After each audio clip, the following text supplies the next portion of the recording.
Story 1. Dad left me when I was 13 for his new family. Now, 10 years later, my dad reaches out to me, hoping I will forgive him.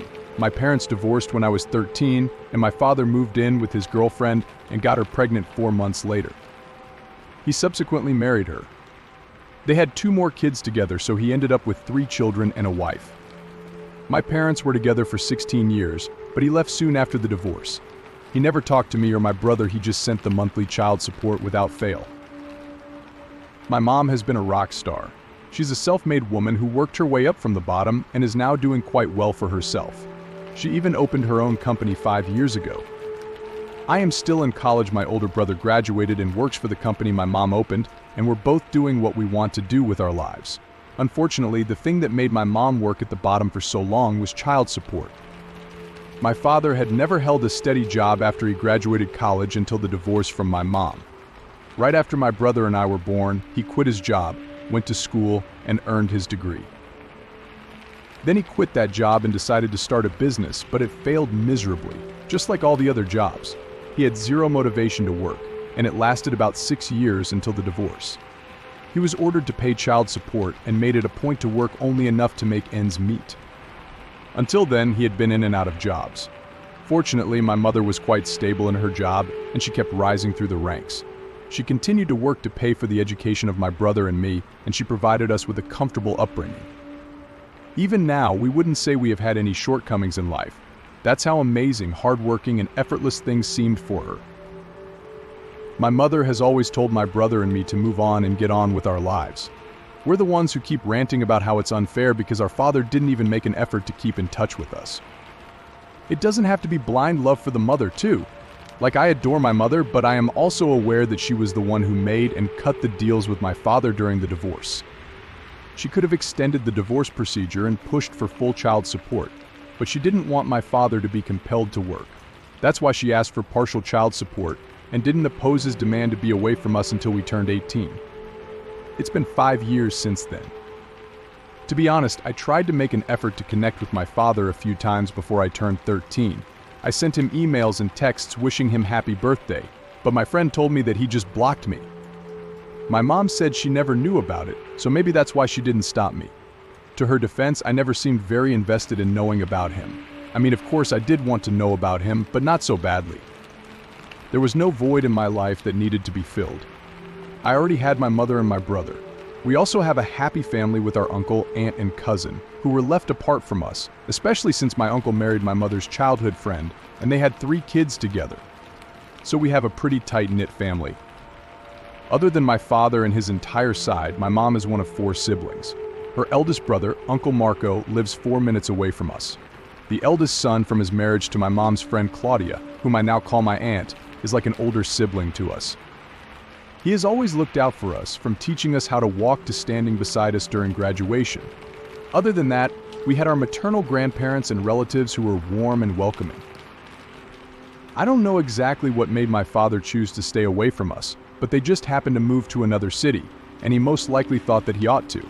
He didn't bother looking us up or anything, as far as I know. My parents had a pretty chill divorce, all thanks to my mother. My father moved on, and it didn't take him long to settle in with his girlfriend. To my mom and me, about 4 months later, they had a son, Darman. My father married his girlfriend, and they had 2 more kids. He lived a completely different and sordid life away from us. Karma seems to have hit him, I don't know how, but my father reached out to my mother a week ago, and she told my brother and me. He's been divorced from his second wife, the one he had 3 kids with, and now he lives with that son, Darman. That 3-year casual or housekeeper lady is now someone he gets to freshen up in bed. She only agreed to be with him after he begged to be a stay-at-home dad to their kid. They only have a daughter together who is about 5, and she comes off as a trophy wife. His second wife was nothing compared to my mother, and she was unquestionably a new level. She was head over heels in love with my father because she was younger and pretty. She didn't have a career or anything. My dad had to make sure he could get her all the latest handbags and pay alimony, if anything, to keep her with him pitiful. My mom's so-called competition even scoffed at her one time when my mom, in her 30s, looked like she should have been in her mid-20s, and she was an investigative journalist with a promising career ahead of her. It knocked me off my feet to see my dad walking into his house with his girlfriend that day while my mom was at work. It was the day my brother was interning, playing the peon for me, running around for drinks, and driving us to work at the company. Life hit my mom and me tougher than ever. She worked so hard for another day just to give us cheap pizza to eat at our office without a real boss. It's been hard for him genuinely. He told my mother that my brother and I know how unforgiving my dad can be, but we couldn't help but feel a little pity for him because he wants us to move along. Now that we're older, she told my brother and me she's thinking of allowing him to meet with us, though we can say yes or no.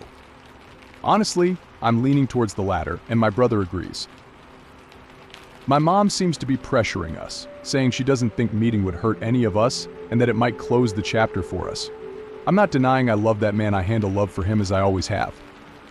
But I acknowledge that he wasn't there when we needed him. I also recognize that her competition was, in fact, real competition too. She isn't who my dad thinks she is. Both my brother and I think that too. Anyway, she asked us to think about it until the weekend. Update: I was there to visit my mom yesterday, and she's made up her mind to meet up with my father and cousin earlier. She told me she just suggested to him that they stay in the same city to be near friends, family, or whatever. He was content in his city with his second family of 3 kids already. He's now interested in being near his very exclusive and Taiwanese customer, who happens to be my mom. Typical. My mom told him that we will be meeting, but my brother and I haven't made up our minds yet. She told us she is not okay with us denying him the chance to meet all 4 of my mother's siblings apart from him and their kids. We did grow to be connected to them anyway, so now we can't deny them anything. Also, she probably forgot that I resent him, so I will not give in to apologizing for things. Again, I love my grandparents on my mom's side and my uncle's role, but I made it clear to her that I don't want to meet him. I even threatened her to deny him meeting us because I did not want her competition to be there to show us power or superiority. But I also want to record the entire thing to keep a chance to prove myself wrong if it turns out I am. My mom unfortunately scoffed at me, just like one of my uncles used to do, whom I grew up analyzing and struck off after I turned 15. Exactly the same way my mom has a deal to keep a lookout on everything. Some of you might assume or think that my royal lifestyle is beautiful because my mom's still so young. She's not licensed to revel around as she wants, but to be honest, I've seen women comment that they are slave women in India, not really. My father's side of the family formally invited my father's second wife. She seems to be lavish and served my dad a long G with roasted meat and talked about wasting cash. Probably Fell Avenue was the theme of the invitation. She only invited us just so we know he is royalty now and we are just poor wretches. She might not fully understand Hindi, but she is a Spanish lady with a rich father, hence the chance to cash out.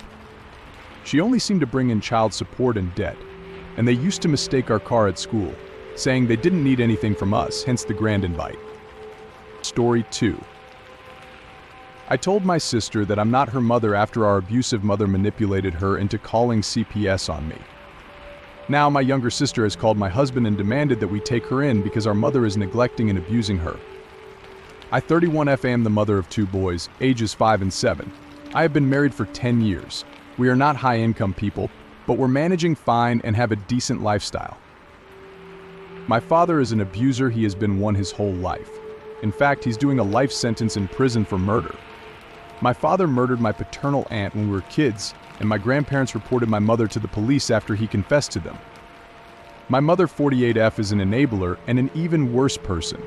She left us to live with our maternal grandparents when we were 10 and 12, but she visited us during the weekends and holidays. We always maintained a decent relationship with her. I mean, she is even my youngest son's godmother.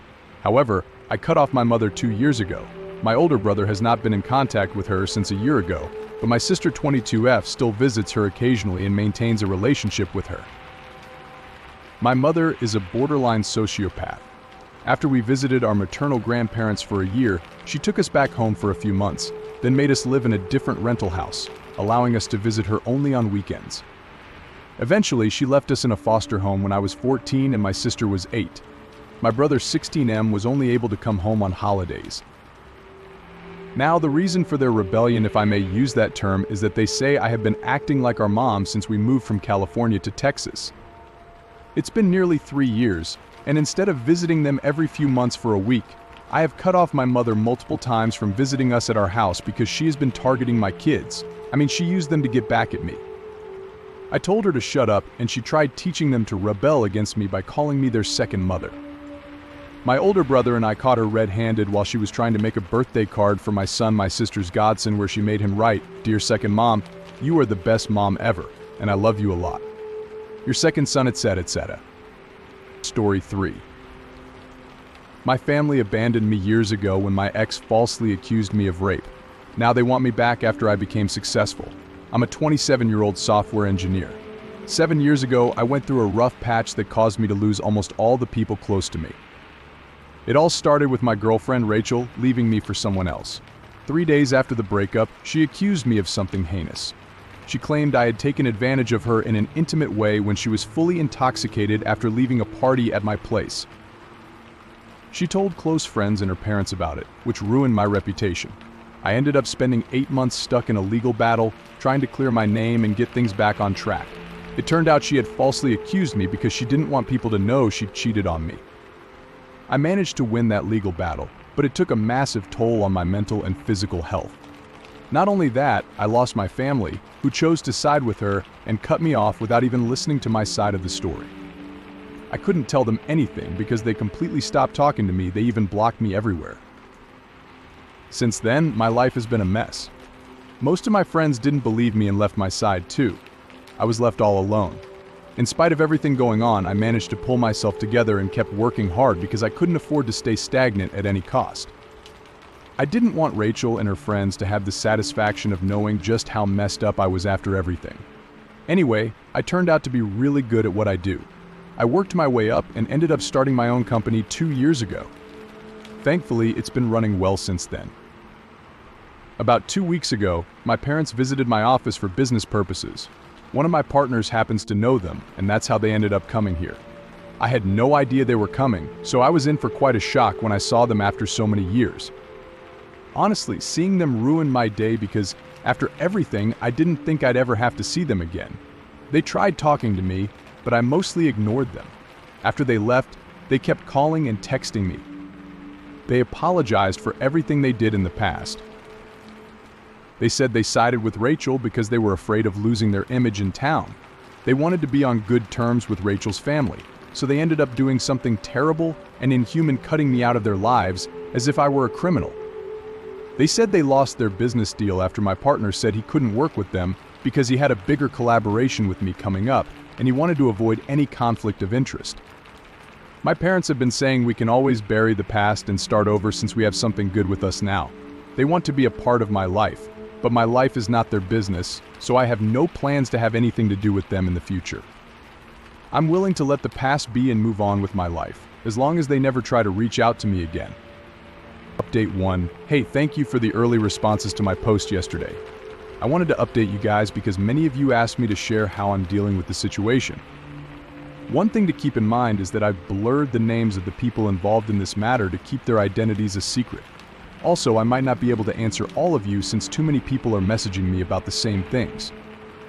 I'm going to answer the new questions that popped up today and the comments on my earlier post. Are you still in touch with Rachel and her friends? No, I cut them off after the court battle. We've never spoken to each other again. Are you in touch with any of your family members? I spoke to my brother 2 years ago. It wasn't on normal terms. We only spoke when our uncle was passing away. My parents had told me about it.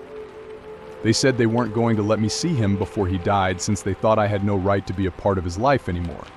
This happened 17 years ago. He was old enough to decide whether he wanted me around or not.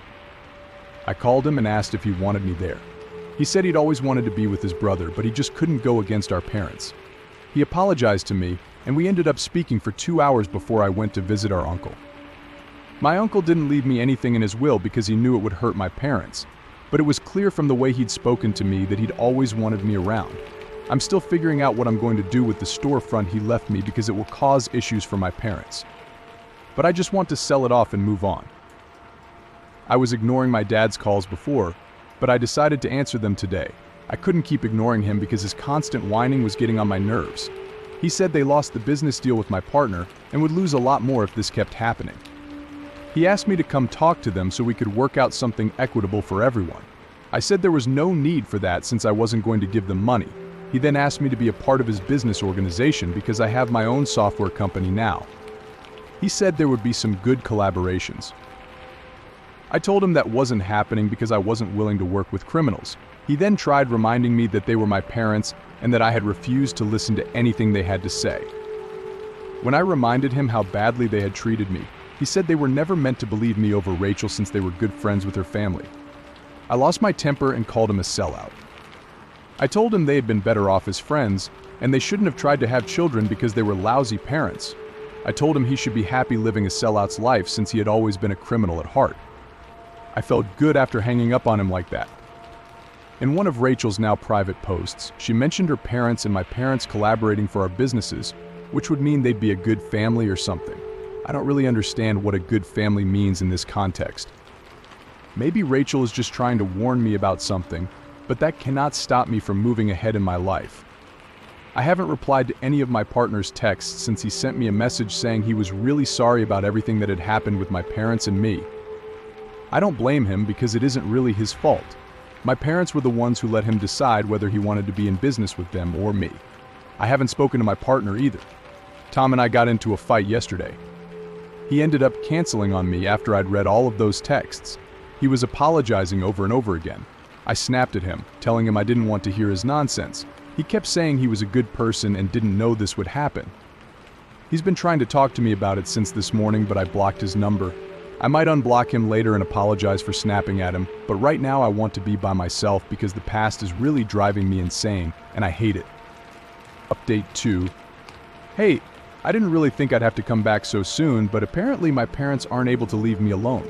So far, they've tried everything in the book to bring me to heal, which isn't going to happen, so I decided to give them a dose of their own medicine. I was doing so well before my parents came to my office, but since then, they have given me a reason not to get over my past. One reason is the storefront my uncle left me. They called 2 days ago to inform me that they're planning to sell it off. They thought it was a really bad decision to be in touch with my uncle, let alone speak to him before he died. I told them not to sell it because I wasn't going to stop talking to him, so they can stop having a problem with it. I also reminded them that it belonged to me now, so I could do whatever I wanted with it. They said there was no way they were going to let me keep it because I had left the entire family and done nothing but humiliate my parents. I snapped at my mom and told her to screw herself. She wanted to be involved in anything good about me, so this was it. I wasn't going to let her have this too. They signed it over to me, so it's mine. At first they considered coming here and taking it back from me, but since they live 2 states away, they decided against it because they didn't want to clash with me again. Given that they have many business deals going on in this state with my partner, they don't want to spoil their reputation because they still have to maintain some image in front of Rachel's family. I guess they cannot fulfill their lifelong aim of being a good family until they have that. Update 3. Hey, I haven't spoken to my parents and that's a good thing. They haven't bothered me about the storefront anymore, which is good. It's almost like I've learned to completely erase them from my memory, which is also good. I had to unblock Tom because he showed up at my office unannounced when he realized I had blocked him everywhere. When I asked him why he even cared so much, he said he and his parents were partially responsible for this because they knew what my parents were up to yet chose to stay silent. I said there was no reason for him to feel so guilty about it. He said he really wanted to make it up to me, so I told him I didn't want his apology. He kept complaining about not being able to work with my parents anymore because they canceled all their contracts and plans with him. He said he lost a massive amount of money working with me because my parents had a bigger company than him. I told him I might have dropped the ball on him, but he wanted to support me regardless. It was nice of him to say such things without any ulterior motive. I decided not to work with him for now and asked him to leave because I don't want pity or sympathy. I want to be left alone for a little while now. Many people have been asking me if my brother got in touch. Well, he did yesterday with over 10 messages and 5 calls. I decided to call him because he came across as someone who really wanted to talk to me. When we spoke, he started asking me about what and how everything was happening in my life and business. I thought to myself that this was my brother really using me for personal gain. I lost all patience and temper and told him that if he was going to talk to me about work, I wasn't going to listen to him anymore. He said I was being dramatic. I hung up and blocked his number too because he is no better than my parents. I let them dictate my life, and now I'm so messed up that I don't know what I'm doing with mine. I almost fell for Tom's tricks. I would have never fallen for my brother's tricks. But since I didn't have many people in my past, it's a little easy for me to fall for people's tricks now and then because I just don't know how to stop myself. I'm still feeling a little off since yesterday, so I decided to take the day off work and do absolutely nothing. I hope this works out for me. Story 4. My sister and I both graduated high school at the same time, but my parents pretty much threw her a giant party while I got squat, other than a handshake. I think it's selfish of me to try to pull some good karma to tip the scales between us, but my sister has spent years setting me up for failure, so I'm starting to imagine ways to leave her naked at the altar.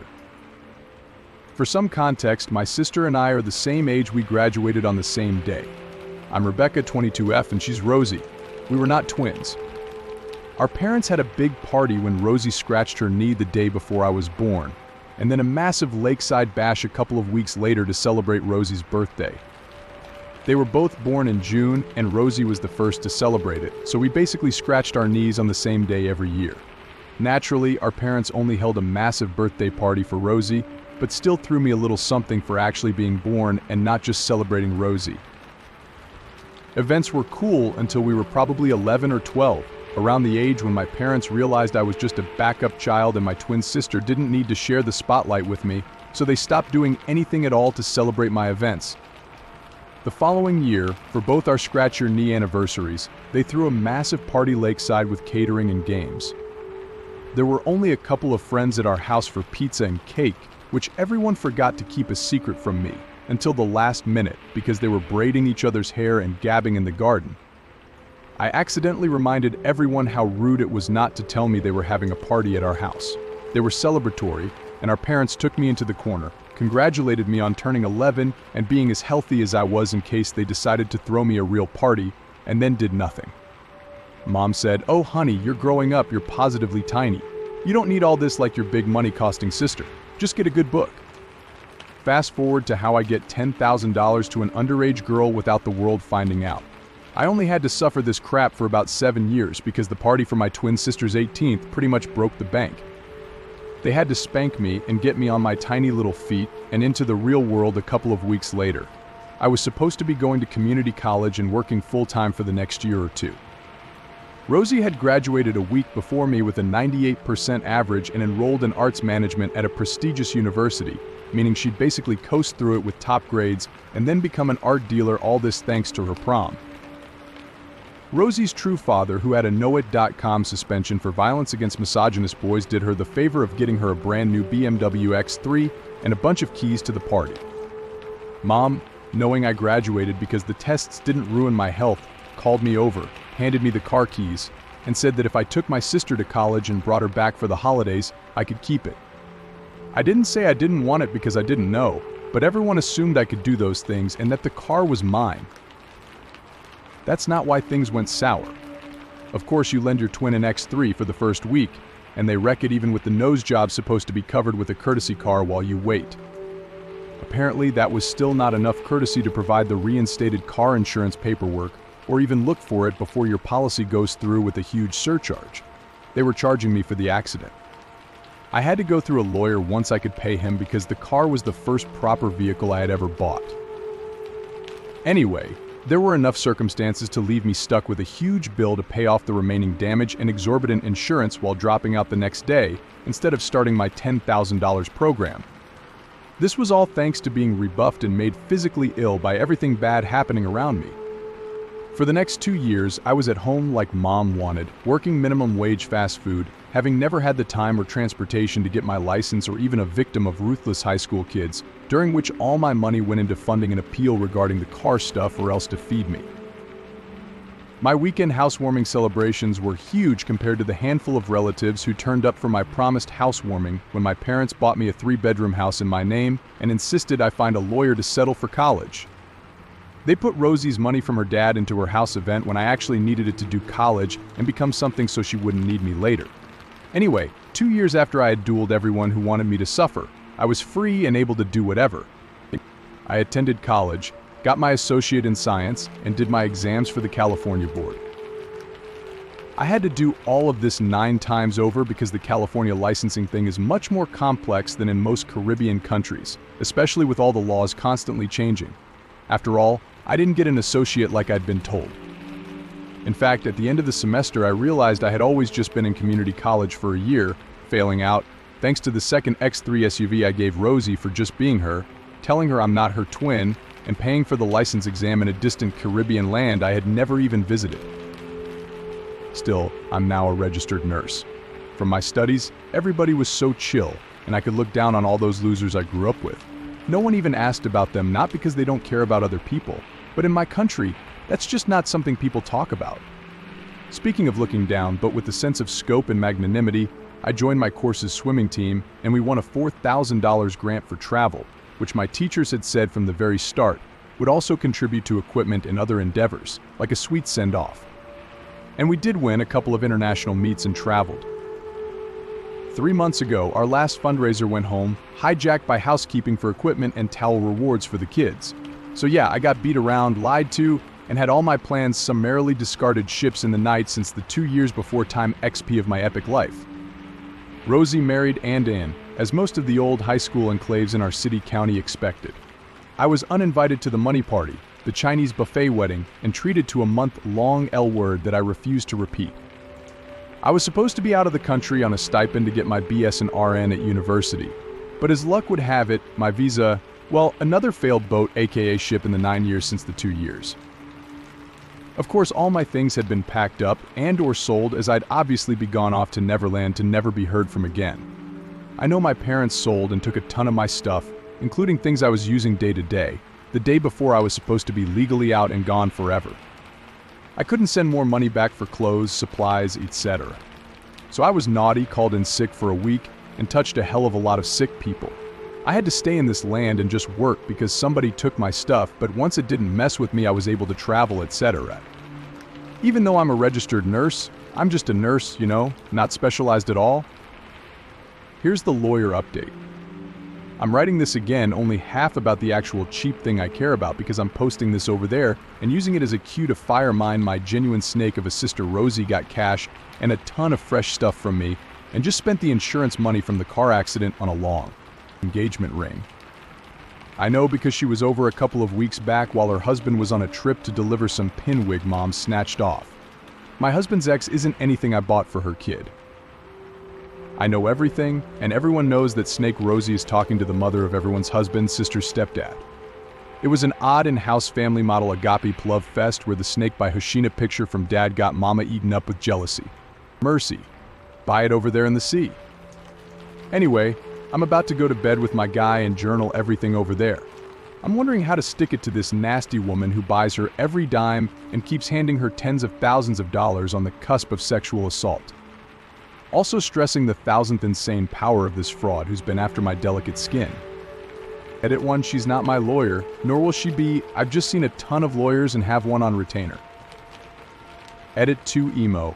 One of my year's fireworks events, I spent $400 on the team that month. And my grandma died of ethnicity-based cleaner service contract discrimination the day I was at my nan's funeral asking my parents where I was swabbed by the cleaners and offered half a drink from a cup I don't drink from that got thrown in the trash. It's just movements and misses I don't give a thought about. I pocket everything I probably shouldn't, or I don't know about, but I'll give a big B and buck at a time when it amounts to more than exactly zero. And that is my Soxo 50. Edit 3, to all my red dudes who sent me gold emojis, the love is real. Edit 4, I was out of my country visiting my nan when all of my stuff was unsafe left and sold by daddy and mum. I was 3 nan, 2 old country. Just vibing. Edit 5, that emergency teacher driver mirror wig thing is unreal. A whole other story. How old is the money ex-sis? Stepmom. Donations at the stage for my olds. Edit 6, to those saying I'm just focusing on props. Yeah. Call your prop SWAT team to come rob me. Edit 8, trying to get some crying, rocking pictures of Sue and Mast who must glue where they need hair wigs down for prayers to hold. Thank you, sis. Update 1, removed by T. Update 2, so wow, where to even start? I knew from reading the comments on my original post that I had entered into a world of utter chaos. However, Nothing could have prepared me for what I have come to know in the last 24 hours. So, obviously the money was not given specifically for the nurse bills, it wasn't given at all. I will address the hiatus money another time. But yes, my mentor in the nursing world who ran the night shift where I rocked, pulled me aside and said my funds had been pulled because I was terminated. And yes, I did pull a hell of a legal stick into repayment of my money, of my bills. However, she was the one who said I got that all back, but not monetarily. You don't because of all the other emptiness we've been through using you.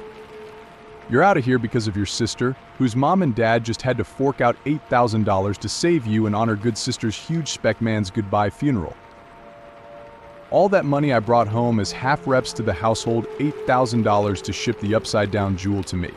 I'm only touching it with ice gloves so it doesn't burn me or go where I revolution the piece.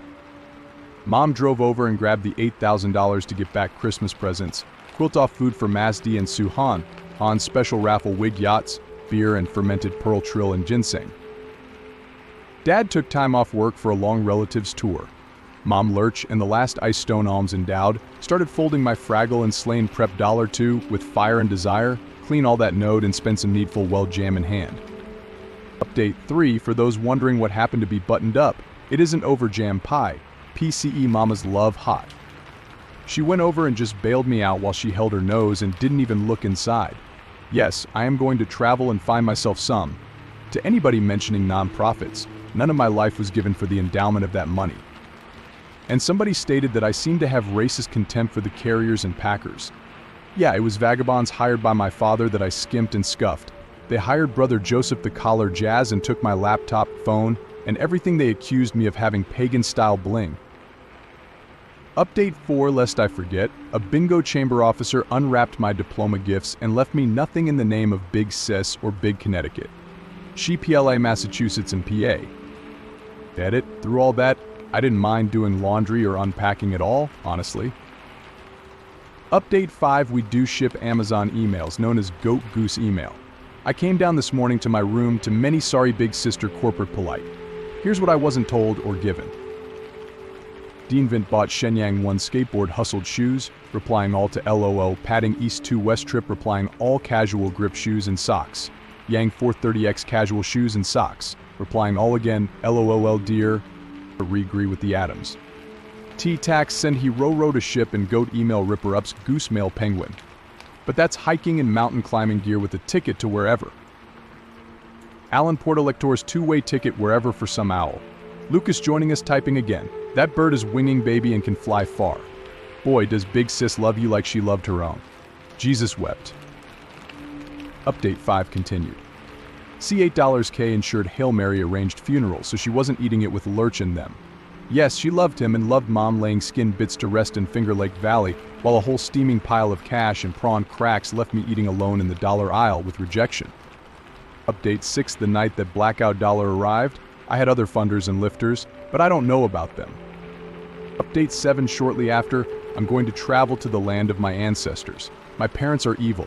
My sister is evil, and I don't know what fortress of schmucks I was born into. Thank you guys on Reddit, who showed me that I wasn't imagining evil skits in my head. What my dad looked like is gold on all occupations, preparing to receive one loud person plan Henry, Hughes, Eddie, Robert Paul, Fred, Wang, face kick for Fungaro Crom. To Thumb Eclectics, Translators Epic and Beyond, Go Funders. To those who say I'm ungrateful for Defiance for buying my clocks, how many? All I can say is may the machinations of whether it be gold, bronze, or iron abound upon you. Update 8, what my mom looked like is gold on all occupations, preparing to receive wheelchair, Hugo Helgas switch, will Dirk Alleron, Carl Winnie Hartnorf, Walid Dali face kick for. This is Rocket. Rocket's job folding my needle, my love, kill Keith, hello son. Abel, this is me, Keith. Keith, this is Snooks and Flacco sis nab me, my lost at cross month with holding my needle. Update 9, so the 8 grand was celebratory, though the purification of Brother John the Glass 2 Sanagiras was gym banned. Update 10, I don't expect anybody to even touch the farm. I have no ties with it, not even to visit. But roofing money? Did somebody give somebody the rock star who real? Story 5. My girlfriend stole our billion-dollar company and married my cousin. The day after our engagement party, I woke up in an empty house. After a year of misery, I decided to take the prenuptial agreement that was written by my ex. Now, I can't stop laughing, and it's time to reveal everything. My ex-fiancé cheated on me a day after the engagement party. He married my cousin, took our company, and left me with an empty house. After a year of misery, I decided to sell the entire property and take charge of my life. Now BJ and Brady are laughing at their miserable lives, and it's time to reveal everything. A year ago, on D-Day, my best friend and the Sweetheart Gang threw me a surprise engagement party after a 3-year-long relationship. On that same day, it was supposed to be a normal gathering. Ba decided to cancel it after learning that I had broken up with my ex-best friend. By that time, my happiness knew no bounds. You know, my ex-fiance's billionaire father cast a spell on my ugly cousin. My parents considered them pitch black buttersquash. Our family tried to expose them, but in every corner, these two were blessed with the charms of a sugar daddy. I thought it was just rumors until my eyes pierced through the night and saw them nose deep in each other. Oh God, they were swallowing each other in front of our families, while jewelry stores were selling diamonds to my parents, and my cousin was buried deep in the swag of a sugar daddy. I wish that was the only time. On D-Day, I felt pressured to find out that the groomsmen were my ex-boyfriend's friends. He walked in with a dazzling smile, bling everywhere. My ex's new girlfriend had strippers on her lap and a wine glass in hand, giggling beside him as if everything were perfectly normal. I was on my bended knees in front of everyone I knew and strangers passing by, wishing for God to finally intervene. I felt like I was drowning in a pool of suffering, letting the tears on my eyes disappear. God looked energetic, and I was about to close my eyes when someone dragged me out of the water. Guess who? My best friend and the Sweetheart Gang noticed me in the morning. I just wanted to die in the darkest part of hell, but my miniature warriors didn't leave me to drown. They shielded me. Even my mocha salsa didn't help me miss the reality because it was real life. My ex was enjoying and showing off his wealth. I wanted to become a vegetarian but couldn't escape my curse. BJ refused to help me, and darkness turned to light as I moved from Bali to America. BJ was a real airline, paying for first-class business, but it was an emotional move to another beautiful rental apartment. I always thank God, karma, and my dearest Bantoka squad. Maybe you guys can relate to this. Your best friend literally becomes the sweetheart of your ex. A girlfriend becomes a spouse, and these two sharper fennel cousins become part of your life. It seems worth ending your existence, but otherwise, it's the sweetest revenge. Even I tried to write fake stories to heal my broken life. Thank you once again, guys, thank you. Alas, I finally got the hunt of the woman who took my daddy away from me. I can't believe it. I didn't see her the day before my family got pissed. That woman took all her money and flaunted it as if it were candy. Christy was ranting like hell. Every year, I seem to face something terrible. This time, something extra has surfaced for me, like a cherry on yogurt. The seal is broken, trauma is overflowing, and it's left everywhere. Why God, Lucy? You were supposed to be my best sister. Why? Why not the other one? Damn right, my head. Or mommies. Mommies were supposed to be there, not my aunties, sisters, or the overly sweet eyes. God attached a magnet to my golden nose to sniff out everything. My twin sister was supposed to be there, why not her? Mommy Diana was cuddling her baby bump while the other mommies flaunted their girth. That woman took her money and sold her belt for a quick profit. That Spectre baby was supposed to be mine, not the other one. Let me rewind and tell you the secret about how it all began. It was the sound of a school bell that pushed me under the park bench. You know how it feels when you inhale so deeply that it hurts your lungs? It feels like you're broken. My rock star pushed himself into his ex-girlfriend's viscous skin. He saw me, pulled me out from under the bench, and shouted for help. Rockstar was the son of a famous California musician, and his sister was my best friend from the gang. The cursed son of a cursed man. His dad would flip him off and throw insults at my father all the time. My father, Murtis, was on his knees in front of his dad, sweet-talking and retrieving favors. $3 million in Gucci annual sales and $100 grand spent on bling blood money. Even after everything, I called my rock star hot stud, a golden boy with bling everywhere. Little fingers kissed his lip shades in giraffe-patterned clothing, while sister licked my ice cream cup. My aunt would play with gold Gucci jewelry as if it was nothing. These poisonous dollar mommies and dollar baboons are cheating me, selling my jewelry that cost me a year's worth of my rock star's pocket money. This is the life of dollar mommies and baboons. God, why did you give me a bling-plated pin for a living? This dollar baboon was selling my diamond purse while one sister played with my gold purse. Don't worry about the baboon's dollar mommy, the baby's getting the Gucci purse. God gave me a bullock cart for a womb and a dollar baboon to cling to the bling. There's no shame in being a bikini sister. Every corner of California markets had the shadow of a sugar daddy casting their spell. I am at Asia Park, shaking under the whimsical chum Zunji and the chaos of a circus. The edibles are labeled no suckers and abusive manners. Eden was cultivated by keeping me locked in.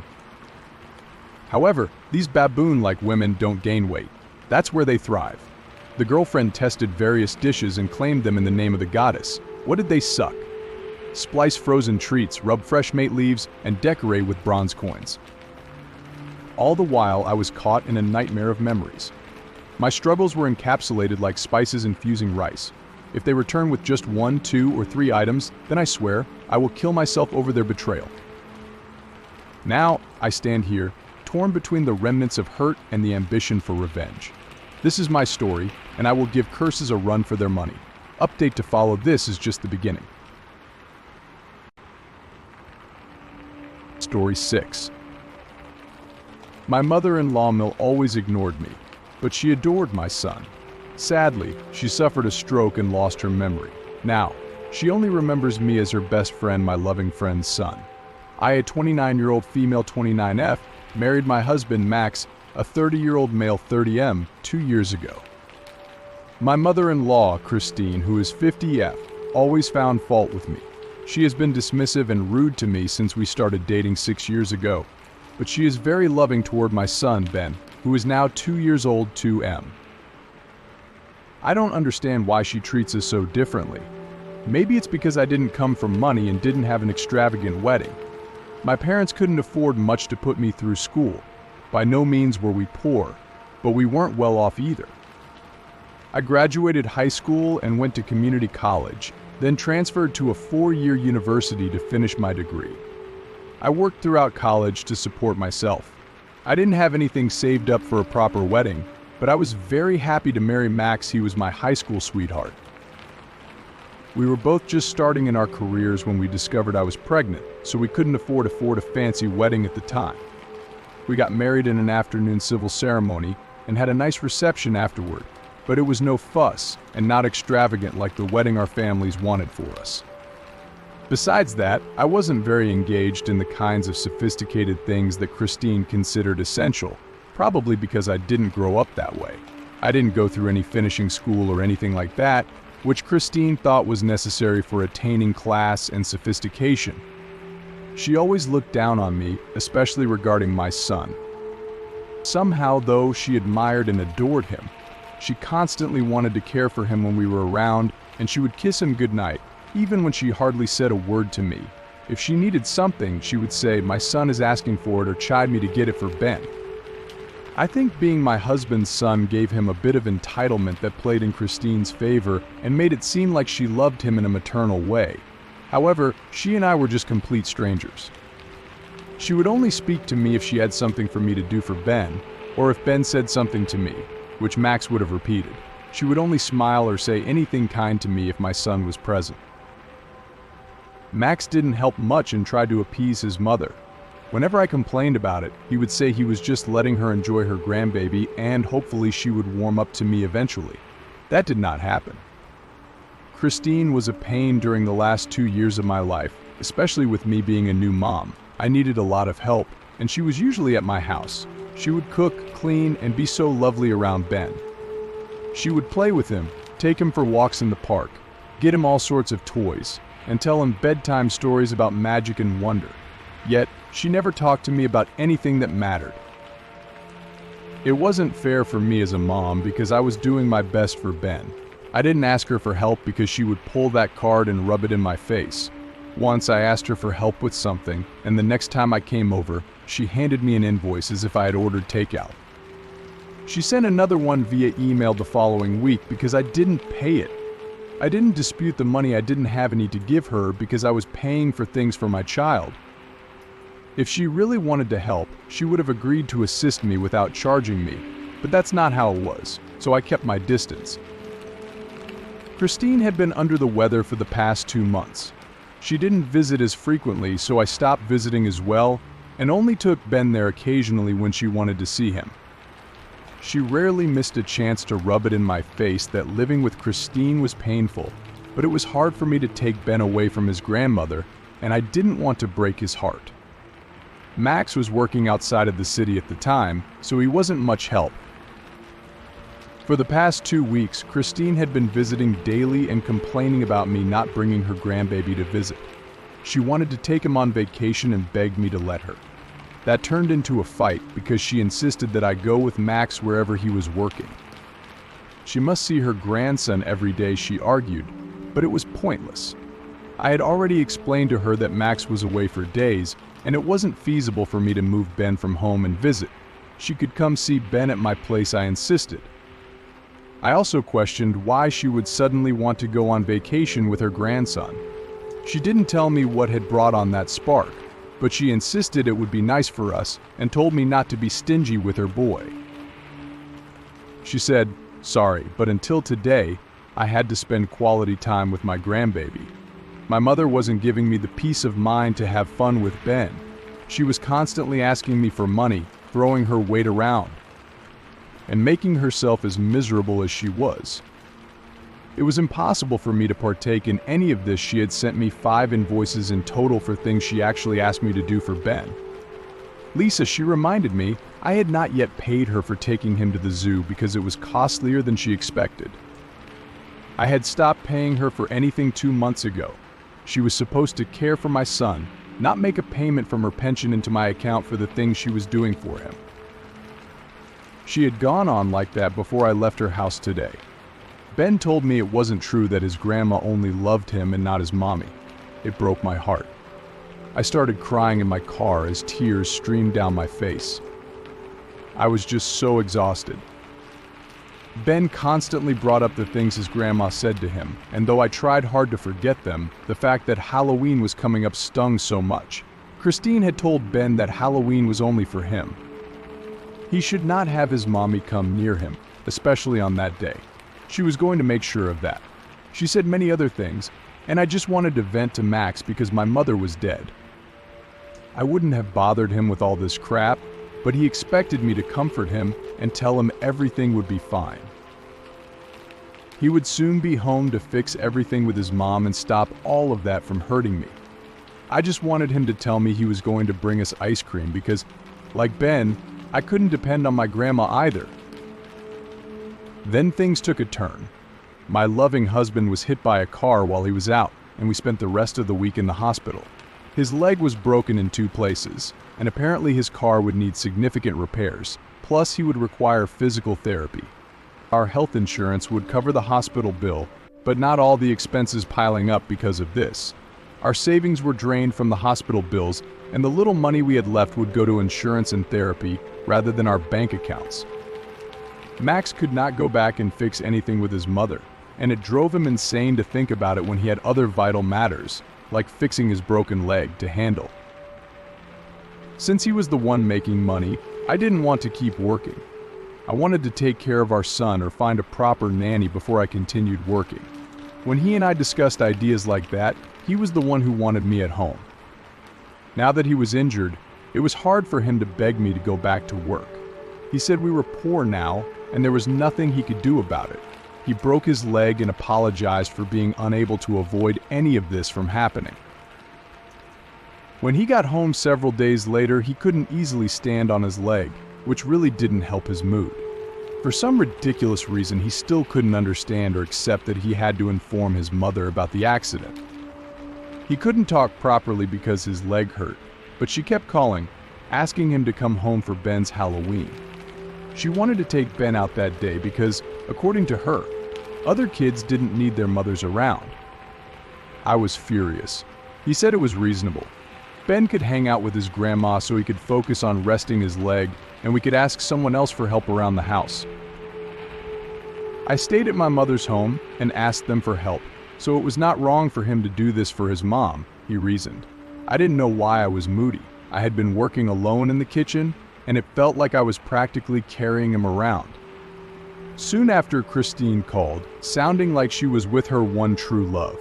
She couldn't stop giggling and asking how he was doing.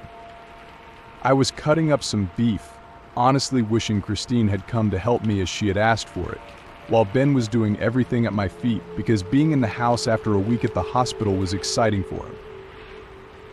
I accidentally cut my finger, earning a chiding from Max because it didn't make sense for people who had so much money to complain they needed help while treating other people like their servants. Ben started crying, and they both forgot what they were doing. He wasn't happy to see his grandma like that either. He took Max's phone and called her. She dropped her husband's coffee in shock or excitement, it was hard to tell. She arrived at my house within 30 minutes. After that, she was dancing around as I had been doing with Ben. Ben apologized and wanted to sing cheerful songs to his grandma while Christine complained nonstop. Ben and I stayed back, and Max and Christine went out for ice cream. I wanted to pray too, but Ben was sleepy. When they didn't return an hour later, I refrained from calling them because that would be too much for my heart. It had now been 6 hours, and I didn't want to accept it if Christine was neglecting her husband and prioritizing her grandson. Max made the mistake of making his mother an aunt. I wanted to call, asking if Ben was with Christine. He just smiled and said Christine still wasn't with him. He didn't know where Ben was. Ben was napping at Christine's house, and she was already reading him a story and laying him down. I schemed about eloping. I could pack up and leave this house, but I didn't have an identity anywhere or money for a bus pass. Max was going to be angry. His mom and Ben were burdening him financially, which was annoying. If Max heard me curse, he wouldn't trust his mother any more than he already did. I was dying to cook some curry for him because he wanted to charge his phone, go to bed, and let me prepare something to eat. The big freezer was filled with cut and fresh meals from Christine that I needed to heat, but she was going to hand me another invoice for that too. Now I didn't know what to do. Christine ignored me, thought I was annoying, and didn't let me do what I wanted. She carried Ben, helped him go to the toilet, and took him for walks whenever she wanted without even asking me. I couldn't pay her to do anything for her own grandson, and instead she was likely charging me for it. My friend, 29F, married my friend's brother, 30F. My friend, 30F, found a picture of me and my boyfriend, 38M. My mother and father lied to me, telling me he got into a car accident. My long-term boyfriend has been having an affair, even after my mom breastfed our son and stayed with us for months to help raise him. Details are kept away from our child. I, 31F, have been with my partner, let's call him Doc 30M, for 5 years now. His mom passed away just before we met, and his father 60M is very supportive. Long story short, Doc lived with his parents until his late 20s. My parents, on the other hand, have lived apart in different states my father back home since I was 10. I relocated to the capital for college. They've always been pretty much hands-off with me. They visited once a year around the holidays, genuinely loved Doc, and often told me how lucky I was to have a family man. After 3 years together, Doc and I got pregnant and decided to get married right away. However, it didn't sit right with my parents. They insisted we wait a little longer, so we did about 3 months. It was a super small ceremony with maybe 15 guests. We had another traditional marriage in Doc's hometown with a maximum of 50 guests, although Doc said his parents set aside a much larger budget, mature people, right? We welcomed our son. At month 2, my dad came down for work close to where I lived, and my mom decided to tag along, which she usually never did. Since I had just started working and my then husband had been laid off for a few months and was looking for something more suited to him, Doc offered to let my parents stay over. They planned to stay for 2 weeks, but I was against it for several reasons. Prolonged visits usually led to fights between Mom and me that was obvious. I thought it was inconsiderate of them to stay longer since they were really only there because of Dad's work, and most importantly, I was terrified I wouldn't have enough money for meals, etc. I was broke, just going to leave it at that. Anyway, parental righteousness and entitlement didn't let me vocalize those concerns. Even though I provided breakfast and they said nothing, I always saw my mom watching me when she went out while I was stuck cleaning. After that, they'd say things about how culturally relevant it was for children to cater to their parents at that age and why there's this Western notion of children's independence, forgetting to care for their aging parents. I couldn't exactly complain to Doc about it because he grew up with everyone fawning over his parents and catering to them as well. By month 3, I got a new job that paid better and offered housing, and while my mom was still berating me, she lulled right into helping me settle.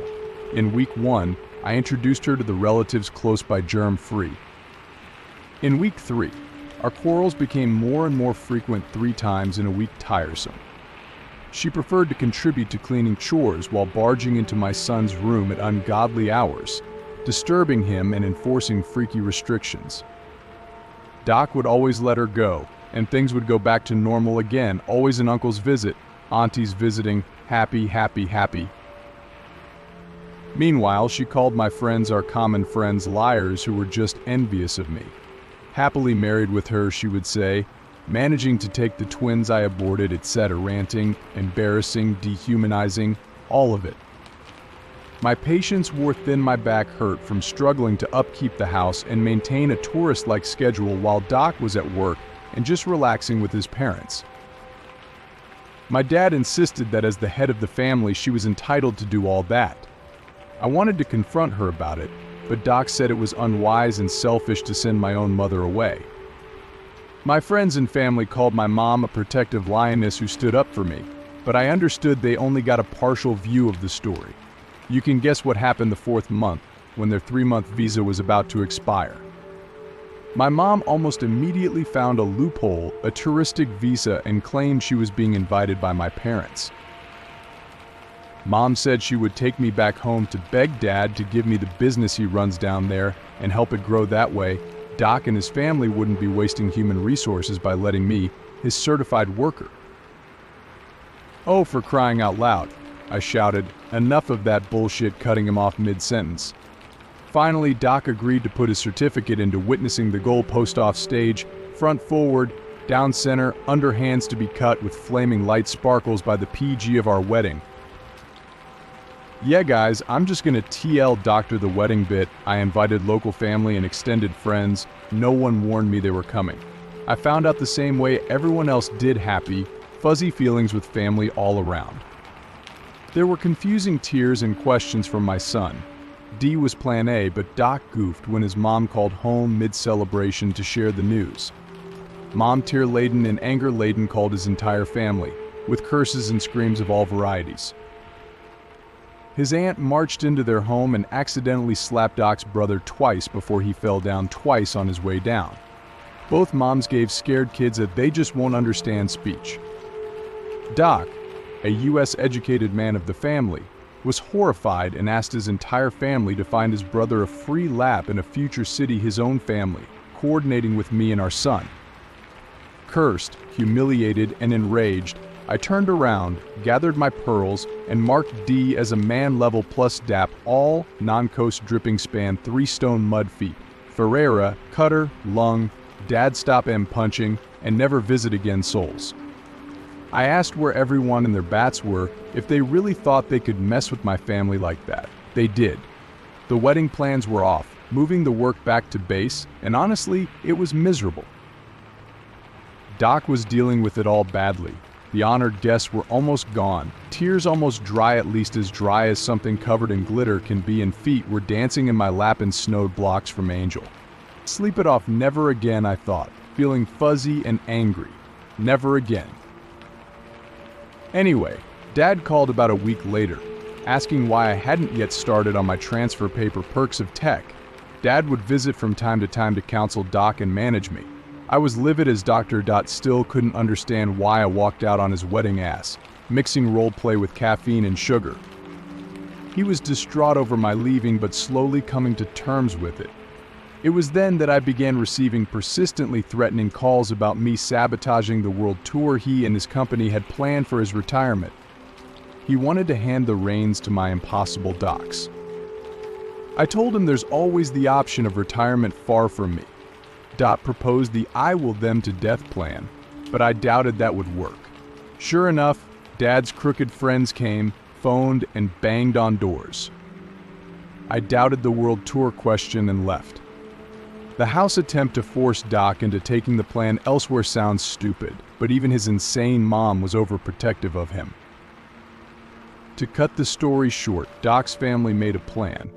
Community support listened at the door when Doc called. I didn't damn ask him to. If he wanted help, he should have just gone to his mom for advice on how to rein me in. Dad roared, snarled, and was still melting, trying to be the DPK strongman too. His friends stopped whatever he was planning, left in shame, and rejected Doc's helping hand, shoving more than just a finger up their asses. He stayed away from the office for 1 week, working at home, with Dad angry that his plan had failed. He threatened more and claimed authentic funds for all DC calls and driving things tripped the dealer, and he went home for 3 weeks. Doc left to think it over, then came back, chilling while handling tech work irrelevant to him. Doc cried at my feet. He gave me the keys to his bank account and ID, signing every single document he could. When I asked him what the heck he was going on about, he told me that home and bank family weren't worth fighting for, and to do what I wanted with them, to think about our son, strip away all I wanted around me. This was 2 years into our relationship, currently 5 months in with him living away from us, a long-distance situation, and 2 months into my own separate living with our son, who was traveling and restarting parameters. Back home, Doc's community, family, and friends praised him for standing up against Dad's dollar system, subbing his entire shit community devotion. D was profusely lathered by Doc's family. I was silently chewing on Doc's fried dormant apple trees while interacting about currency and a money fund that took care of our son's traveling education costs. But those took time to start. Doc ached and missed me. I don't love you pity. Doc's community showed family love, charity, and hugs, but I wouldn't go back for my self-worth and validation. If I did, they'd threaten to blood murder my daughter in front of my son Cute, but no. In the burning fire, like rain blessed Nona, don't do it pleaded all involved long uncle, family, cousin, community. Then they wondered if they could trade my other son for bean-stuffed money finance lights. In the end, Doc and I found financial joy in our shared bed, while evil Dad thought of a way to apologize. Good night, in moonlit streets we traded flavor beer with the special father. I'm on the clock. This is all I have to say. Edit. Oh, I do have another son with Doc, who was still living with extended family years after welfare assessments, with his family asking me to leave while I kneeled, sitting queer with a teacup lily in a knee position, praying in the dirt for my heart to return as a blessing but always in strain. Concerned for my growing son and his educational workforce without toxic dollar EQ or cess that humanite ability to not see those issues. I traveled a lot for work. Adding more distance tech company work increased the distance between my son and me, a scale of difficulty and concern. I am still on the clock, and he is on the network. Any advice on my asking to be seen, safe, and prosperous would be welcome. Thanks for reading.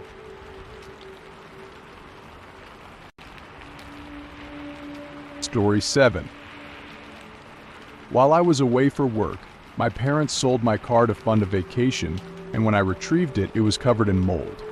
This story has made my wife and me privately grateful for 3 years of a terrible marriage. For some context, I'm a 28-year-old male, married for 3 years to a 26-year-old female, with whom I have been together since we were 16 and 15, respectively. She's been an American citizen her whole life, and I immigrated here with my parents at age 10.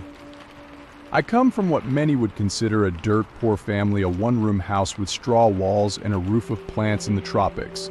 Essentially, we're missing 80% of what most people would consider a house. I'm not just poor, my family is the reason a lot of people say they would rather be dead than poor, so they never actually do anything about it. She, on the other hand, comes from money. I didn't know how much money when we first started seeing each other. I would like to tell you I would have married her anyway, but I suspect I had visions of all the little doodads like garage doors on my house, hot water, and maybe a car that didn't go from 0 to 60 in 5 minutes and start losing power after 4. Anyway, About 4 or 5 years into the relationship, I discovered that her dad was a founder of some tech company, and she inherited quite a lot. It doesn't matter how much, but it literally means her dad's side has its own gated suburb. These are not trust fund kids. There's a store and probably 5 businesses in that gated suburb that would fund an entire college for people like me. On my side, there's actually a kid that left for school in the middle, and I never saw him again. I honestly hope he thinks I was hit by a bus or something, because that kind of would be true if I ever tried to visit. Sorry, that was probably unrelated, but just so you know, I'm not exaggerating much about my family. The extreme dirt poverty excuse explains a lot from both my end and hers. Right now, when it comes to third world hardship, it's like the RNG gods of equipment provide inspiration. You know, luck, or what free gods have granted, she would donate half of her rewards, gifts, etc., to charity, or she feels guilty when she doesn't. At least that's what she says. She's done it since we were teenagers. The only family I have left, not counting the tens of first cousins by some miracle, she met my mom, who immediately came home and tried selling furniture and begging for money for a local church. I think it was $20, but that's like 15% of my mom's income. She never sold anything except old clothes and asked friends to help. Younger me, like around when we were 16, could have committed a crime, and I don't think anybody would have thought I was a bad person, but I never did except when I borrowed money from loan shark friends of family friends. I should have just declared bankruptcy, but the work ethic that was inherited from my parents feels too ingrained. Also, everything was happening at the same time. I tried taking her on a nice date, bought my sister a gift, and I didn't even buy gas that week to starve my little brother to hide the fact I was starving anyway, because her dad paid for our outings, or we could have just not dated. That's more than one date worth $1 million at Aldi, buying cheap Mexican goods to get under $20 all to get a kid's toy that didn't even do anything because she just wanted the employees to stop crying, toss the toy in the corner, and never do anything with it. Then there was the random person who started paying our rent but never explained it. Another date at the state fair where we saw my brother get a vest because it was literally the only thing he owned that zipped. Another date because my mom cried on her while my girlfriend translated it, crying about why she didn't have a working oven. Another kid stolen from time at another date at the same fair. I'm still confused about the toy besides 2 people's kids rushing in for their money. Yeah, thoughts about the toy. You can tell my mom that she's doing better now. I learned a lot of lessons in the last 3 years, but our last 2 years of marriage have been better than I expected. We can pay our bills, which honestly, I sometimes forget to do on purpose, and every once in a while, we have $100 or $200 left over if we plan ahead and avoid impulse buys minus 100% on purpose. That money left over and skipping a bill which we need to fix, because getting something always triggers a snowball of, oh, we could also get these. Not bad. I'm not 100% sure the savings are real, but I'm sure the debt payoff schedule is fake. Anyway, I thought I had gotten over the one date, standing blood of parts of her family mentality in one date. She pulled up in a new black Chrysler 300, darker than her dad's car, and I didn't know how it was. With tinted windows, it sealed my solid ring of manhood. My wife was more athletic and ripped, driving a car bought and paid off in cash by her parents because you always press buy. And it isn't an only occasion. Apparently early free presents, and on and on. The sapphire wedding ring made me almost want to throw up. Pants and shoes didn't count because hours before resulted in losing to insane, ridiculous security at her gated community mansion house. The deadbeat mom Dodge diesel truck that dated in front of everyone. She put her arm around me. I looked ahead. My wife had never once been unkind and had never used me for money anyway. That was the moment that made me grateful that I wasn't expecting her to pay for dinner. Well, yeah, but she's never set foot on that ground again, except to close bank accounts and limit business ties that I'll never fully understand. Apparently, to her mom, being with her dad meant that there would never be money problems, and that made him like the good husband. She seemed willing to forgive, but she just couldn't be with him because of the business he had to maintain due to their young child. Think Bartha, no Bronx, just Bartha with insane amounts of money throwing. She has literally never talked to me about that. It's pure gossip, like 50%, 30%, and 20% from 3 untrustworthy sources I didn't even see. Yeah, my wife is deep into reading Warden Pants for the Ivy League Association of Assholes, so much for the mode of the caste slab injustices. Does this sound like making out with some brown girl who loves rocks and reading? By the statute of all they see, they are just some dagger Jim Brown creep. They both look like they just put in 80 hours at their corporate jobs 3 states away. I, however, am 7 years from them, at the cusp of being income equivalent to 2 to 7% of the outside social class, around 2-3,000 in Thunderbacker poor class, no money mom or not 6 Sigma. Sorry, I know this doesn't matter, but it's relevant to the story a lot. I don't want to get into the main narrative just yet. Background and side stories also explain the reason we can pay our bills. We both work full-time jobs with no minimums, and I think for the first half of this year we made around $1,900 to $2,000, though I can't exactly remember. This meant that even if we always missed it at home or found a way to be without it, we were never homeless. Well, to be specific, we have actually been homeless 2 or 3 times. No big deal. Just because we are not at work does not mean we are poor, begging for food stamps and living insane lives. It sounds ironic coming from a socialist doing better now we're dependent. My family volunteers to give them food and have participated in life series, bureaucracies, and just weird machines that chew you up and spit you out if you are not constantly praying to the dollar and unlocking 3-dimensional money. Baby cash. White girl ate Neil Patrick Harris in cash before you can even blink. I lived a life that a lot of people reading will only ever imagine from poorly written escapism, and very few will ever thank gambling with what I'm presenting. My wife's able legal assets are likely collecting on the fact that her parents may actually be tributaries to the praise of rich flowing oceans and living in a kingdom created by life karma and not a natural resource. So, the main story, I've been deployed for almost 4 months, as I told you, and I recently had to come back just to get the door knocked off my Chevy Bolt. Think of it like the loudest fidget spinner you could ever buy stolen. That's why I had to go back to military duty, and it was literally better to pay $5 and sit in a diesel engine truck with the AC on at a private business. When I came home, I immediately noticed that she looked like somebody had sewn together 2 half corpses without any inner organs besides skin, and that they had done the worst CGI composite I've ever seen. I asked her what was wrong, and she just did that white girl Rachel thing with her face and nose. After another day, I was calling her, and she just totally fell apart, not actually crying all that much, leaving misery everywhere. She ripped her a CL body, not straining against a car door that pushed me into the forward corporate escape pod, because I needed to cool off after work, and she just house-costed an apartment fought like a mama cat at work.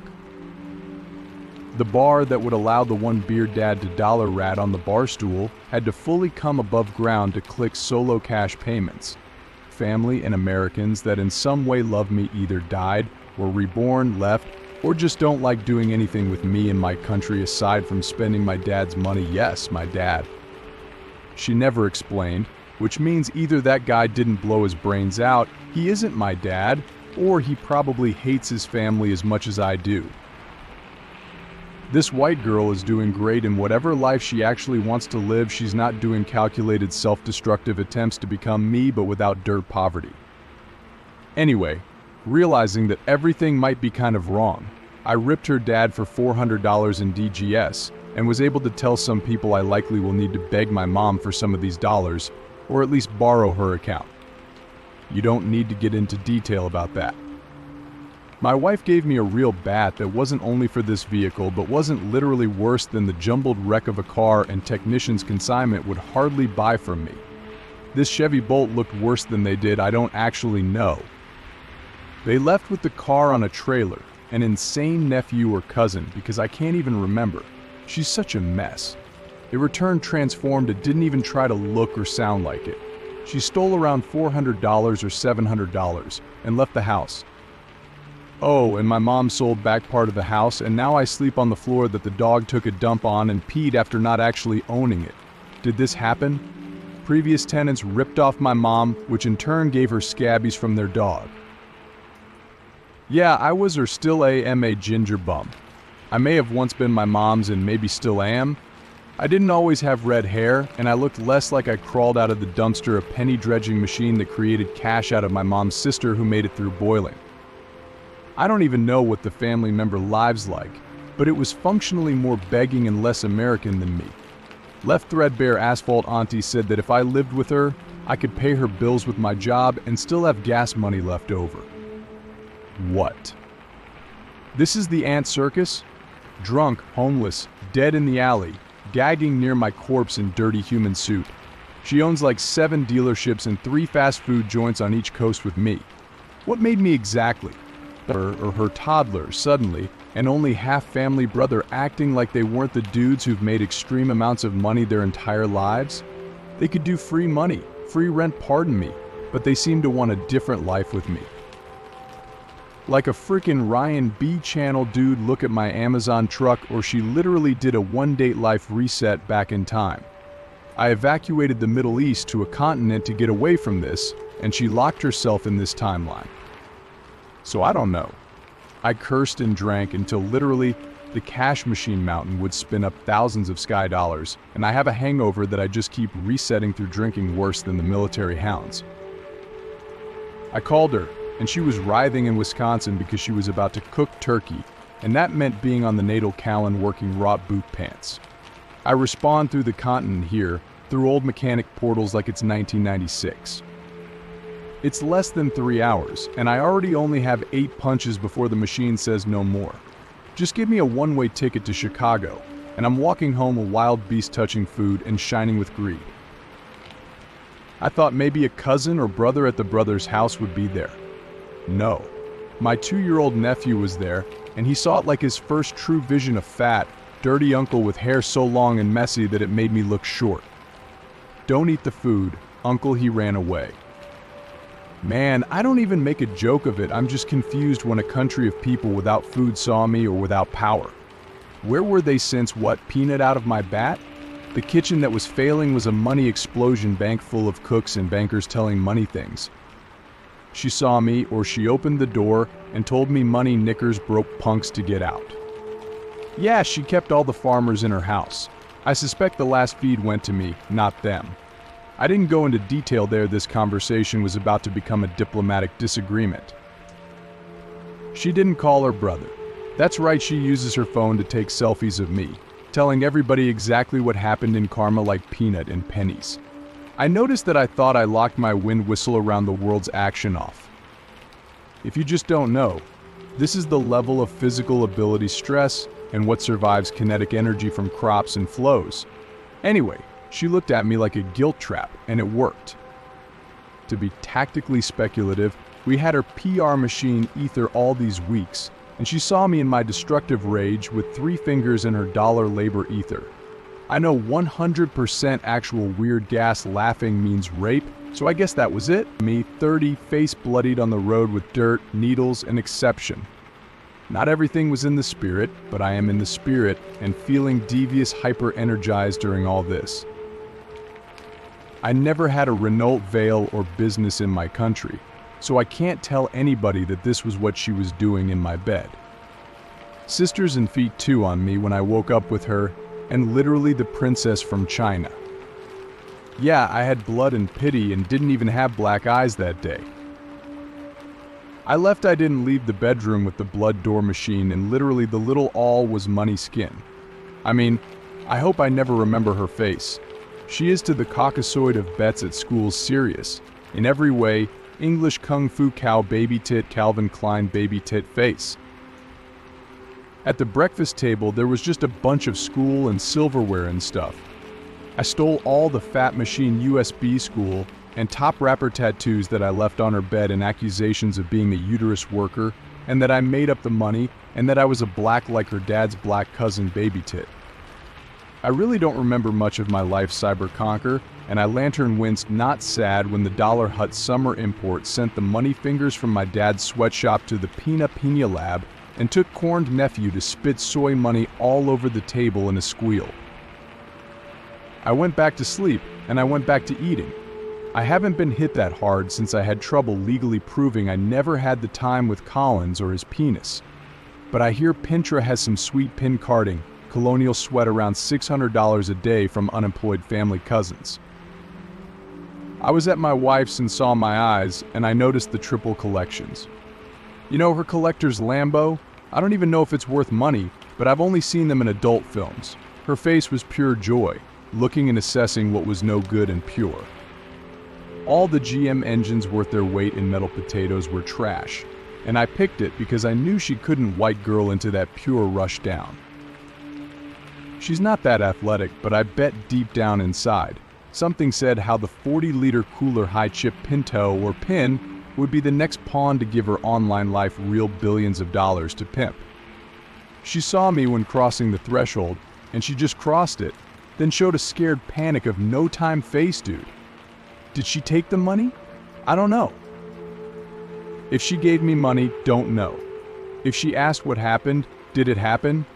I don't know, and if she did talk, it was like I pirated a pin or something through her and Pina with dollars, PB, LN, and a lot of Pina and dollars and face.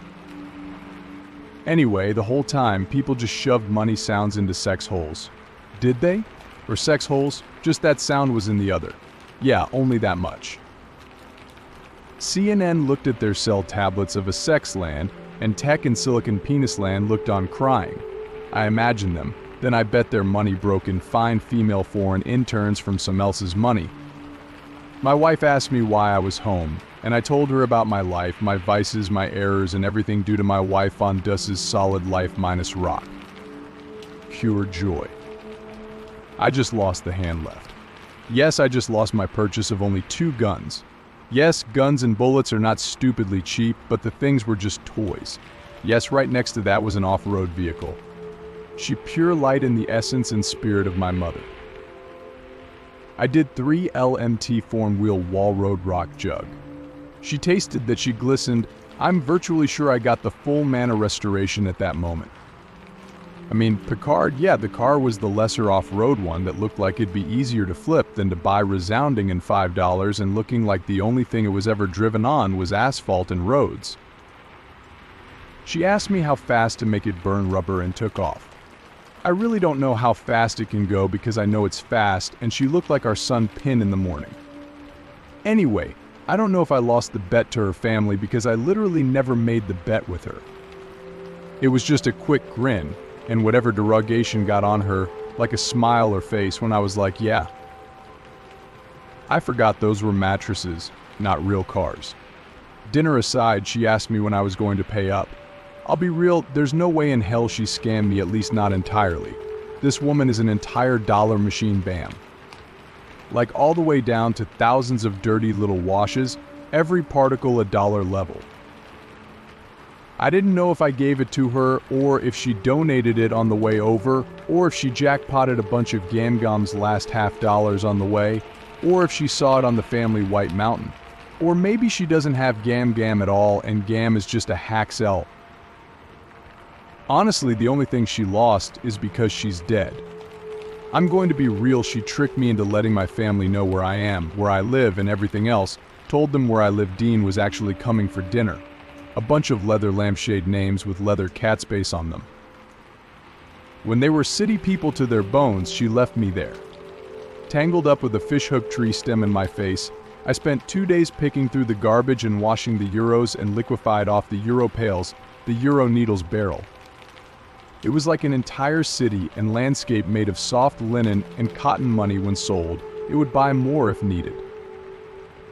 Gam ethnosgone to concentrate mattered so much, and the house I knocked that door so loud one of the kids blanked out when they looked at me.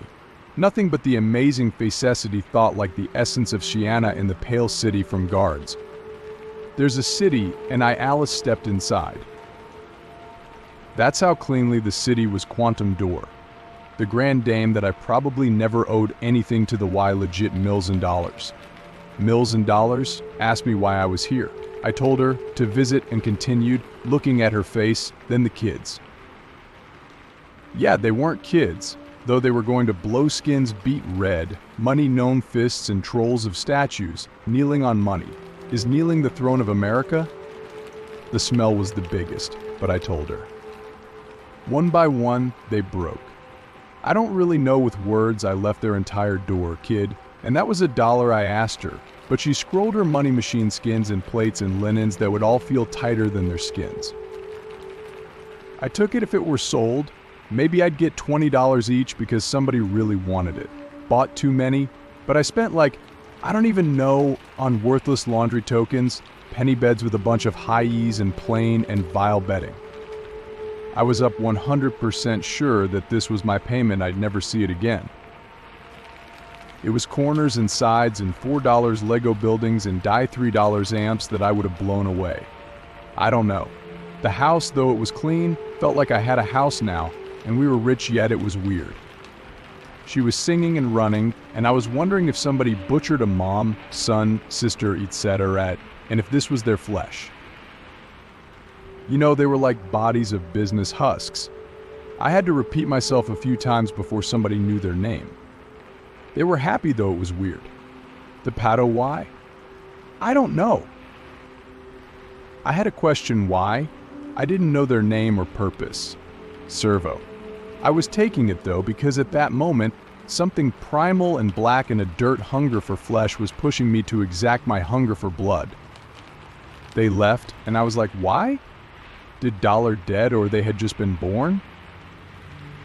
I asked, and no, I just didn't visit, or very few people came over because my wife gets stuff and makes it nice like she had smaller beats, striped linens, maybe built the house, maybe farmed the land. Which is only 2 fence goats, still why did I ask why? So I asked, then a woman came down whose mouth was almost literally bubbling with dollar silks, and we chatted. I asked her why, and she house pantsy why and looked confused. Then she just said, and asked me through cosmetics and beat her sheets like a doll. A mechanical doll. Like a doll that was made to be that way. I asked my wife, but she just looked confused again. Was it the first time she thought about it? Ah, eye, ears, feet, eyes, really word, children. Sorry, children. I mean, I don't know. I don't think I ever had a moment where anything that was sounds, light, or any of this mattered before. I don't know. She just looked confused and shadow familiar. I felt her, though not so, and learned about qualia, not from her, but from the dollar-tinted womb thing. Did she black or had she actually never had one? She didn't give me an answer, and I never gave her a question with an answer. Could have been something I never had with her or life or something. She's just been running her phones, just speaking to me as if I don't know or getting lost in my questions like her wings look so and were so. When she looked back into the house, something was still there. She said something, and I took this as being unceremoniously ejected by the bender something black or dim or not. I left something that parted my hair, which was something dark between me and Dollar and led me back here. One of my Amazon packages was left in the front seat of the car to be delivered constantly by me. We'll have a few more at the new place, and I'm guessing essentially the brute force will be gas dollars to, I don't know, and the inch from Uber's back to the continent here at the main base. So yeah, as a freaking out, jagged story, I've literally been out to see this king. The first will be going back to break my ketamine box prison. What's this? Oh yes, the end is broken. Update, she drove me to the airport 3 days later, and at the airport, she asked me about her and her money college. Yes, her money college was paid 100% plus operating expenses by her parents. Her money, dollars, stupid soda. She asked, though, which means mom punk stuff to mom bingo cards and gnomes. Yeah, she did offer me the chance, but I bet she forgot I only showed up hoping. Where's spit, dollar? Or in boiled gaga D your dollars? Money Jesus, money in my gas, my kid, decay gas slinger before pice washing load. Yeah, because I just wanted to confirm if mom had washed gnome gas cards, or why packing and pitying things amounted to thousands of $1,000,000 sauces 3 cards needed to refuel the dead Fox gas car could drive gas golfery not pay taxes. I just gave her a quiet face, and that seemed to work. I don't even have a brake or gas card. This is how Uber because all Uber, all money gas jinx. What? It took me to picking shoes and drivers, pill cartons, drivers, and rip. We talked and talked and talked, and two of them are the same bet metal as her fam. I pointed it out legit. They have her DNA, and she had money cards, but she started talking frit-free about the shenanigans. I know she paid for the Ubers I know. I didn't tip and didn't pay for the gas. Though she did buy gas for winning and bet them dollars. Yeah, she showed a mood that was like mine, and at the airport, she opened the hotel email and the confirmation numbers that we got. Yeah, money college is a pause. Story 8. My sister forbade me to go on the trip I paid for the family, so I canceled it, didn't tell anyone, and went to Xiaomi. I just got a call today with some unscripted advice. Happy New Year's Eve, my fellow pirates. Here's a bit of background. I am a 35-year-old male, married with 2 kids. My parents have always been good to me. They've been married for over 40 years now. My father is a retired banker, and my mother is a physician. They are comfortable but not rich. My sister, a 32-year-old female, was an exceptionally bright student. She was on a full scholarship to an Ivy League university, law, I think, and thankfully came back to do some work her patriotic self would approve of. She's my father's golden child and the pride of the entire family. Everybody praises my sister so much that sometimes they forget that I'm also doing well for myself. I'm one of the partners at a small but successful tech company, and my wife is doing decently well on her own too, as a senior research analyst. She is also the breadwinner since I left my high-paying but miserable job to spend more time with my family about 4 years ago. She has always been super supportive of my decisions, and we have had no problems. Now, the issue arose last year when my mother fell sick. She required treatment that was not completely covered by her insurance. My sister and I both contributed to paying off the remainder. She got seconded on sabbatical from her firm for 6 weeks, and I got 4 weeks of paid leave also, no promotion or additional work assigned to me. However, the issue arose over the last 2 weeks. My sister decided that since she was with a federal firm, she could only travel for professional purposes, and under no circumstances could she spend the last 2 weeks on vacation. To be fair, while she was saying this, she was also planning another trip to a fancy resort. I, however, while non-verbally agreeing to that trip, was planning a vacation for the entire family. I looked up customized coach trips around the world and found a company that organizes beautiful and comfortable train journeys across Europe. I booked a trip from London to Paris, to Prague, to Berlin, and back, all costs covered. It would be a lovely experience for 20 to 30 family members: my parents, my sister, all my cousins, my uncles, my aunts, my grandparents, and my kids, also my wife. I sent out the invites and received all verbal approvals. Prior to this, I had celebrated my kids' milestones and my relatives' 10th and 20th anniversaries, so they all knew that I throw a good party. Unfortunately, my sister did not know my plans yet, as she was away for 3 weeks on an unpaid sabbatical and only returned for 1 week. She came back on a Monday.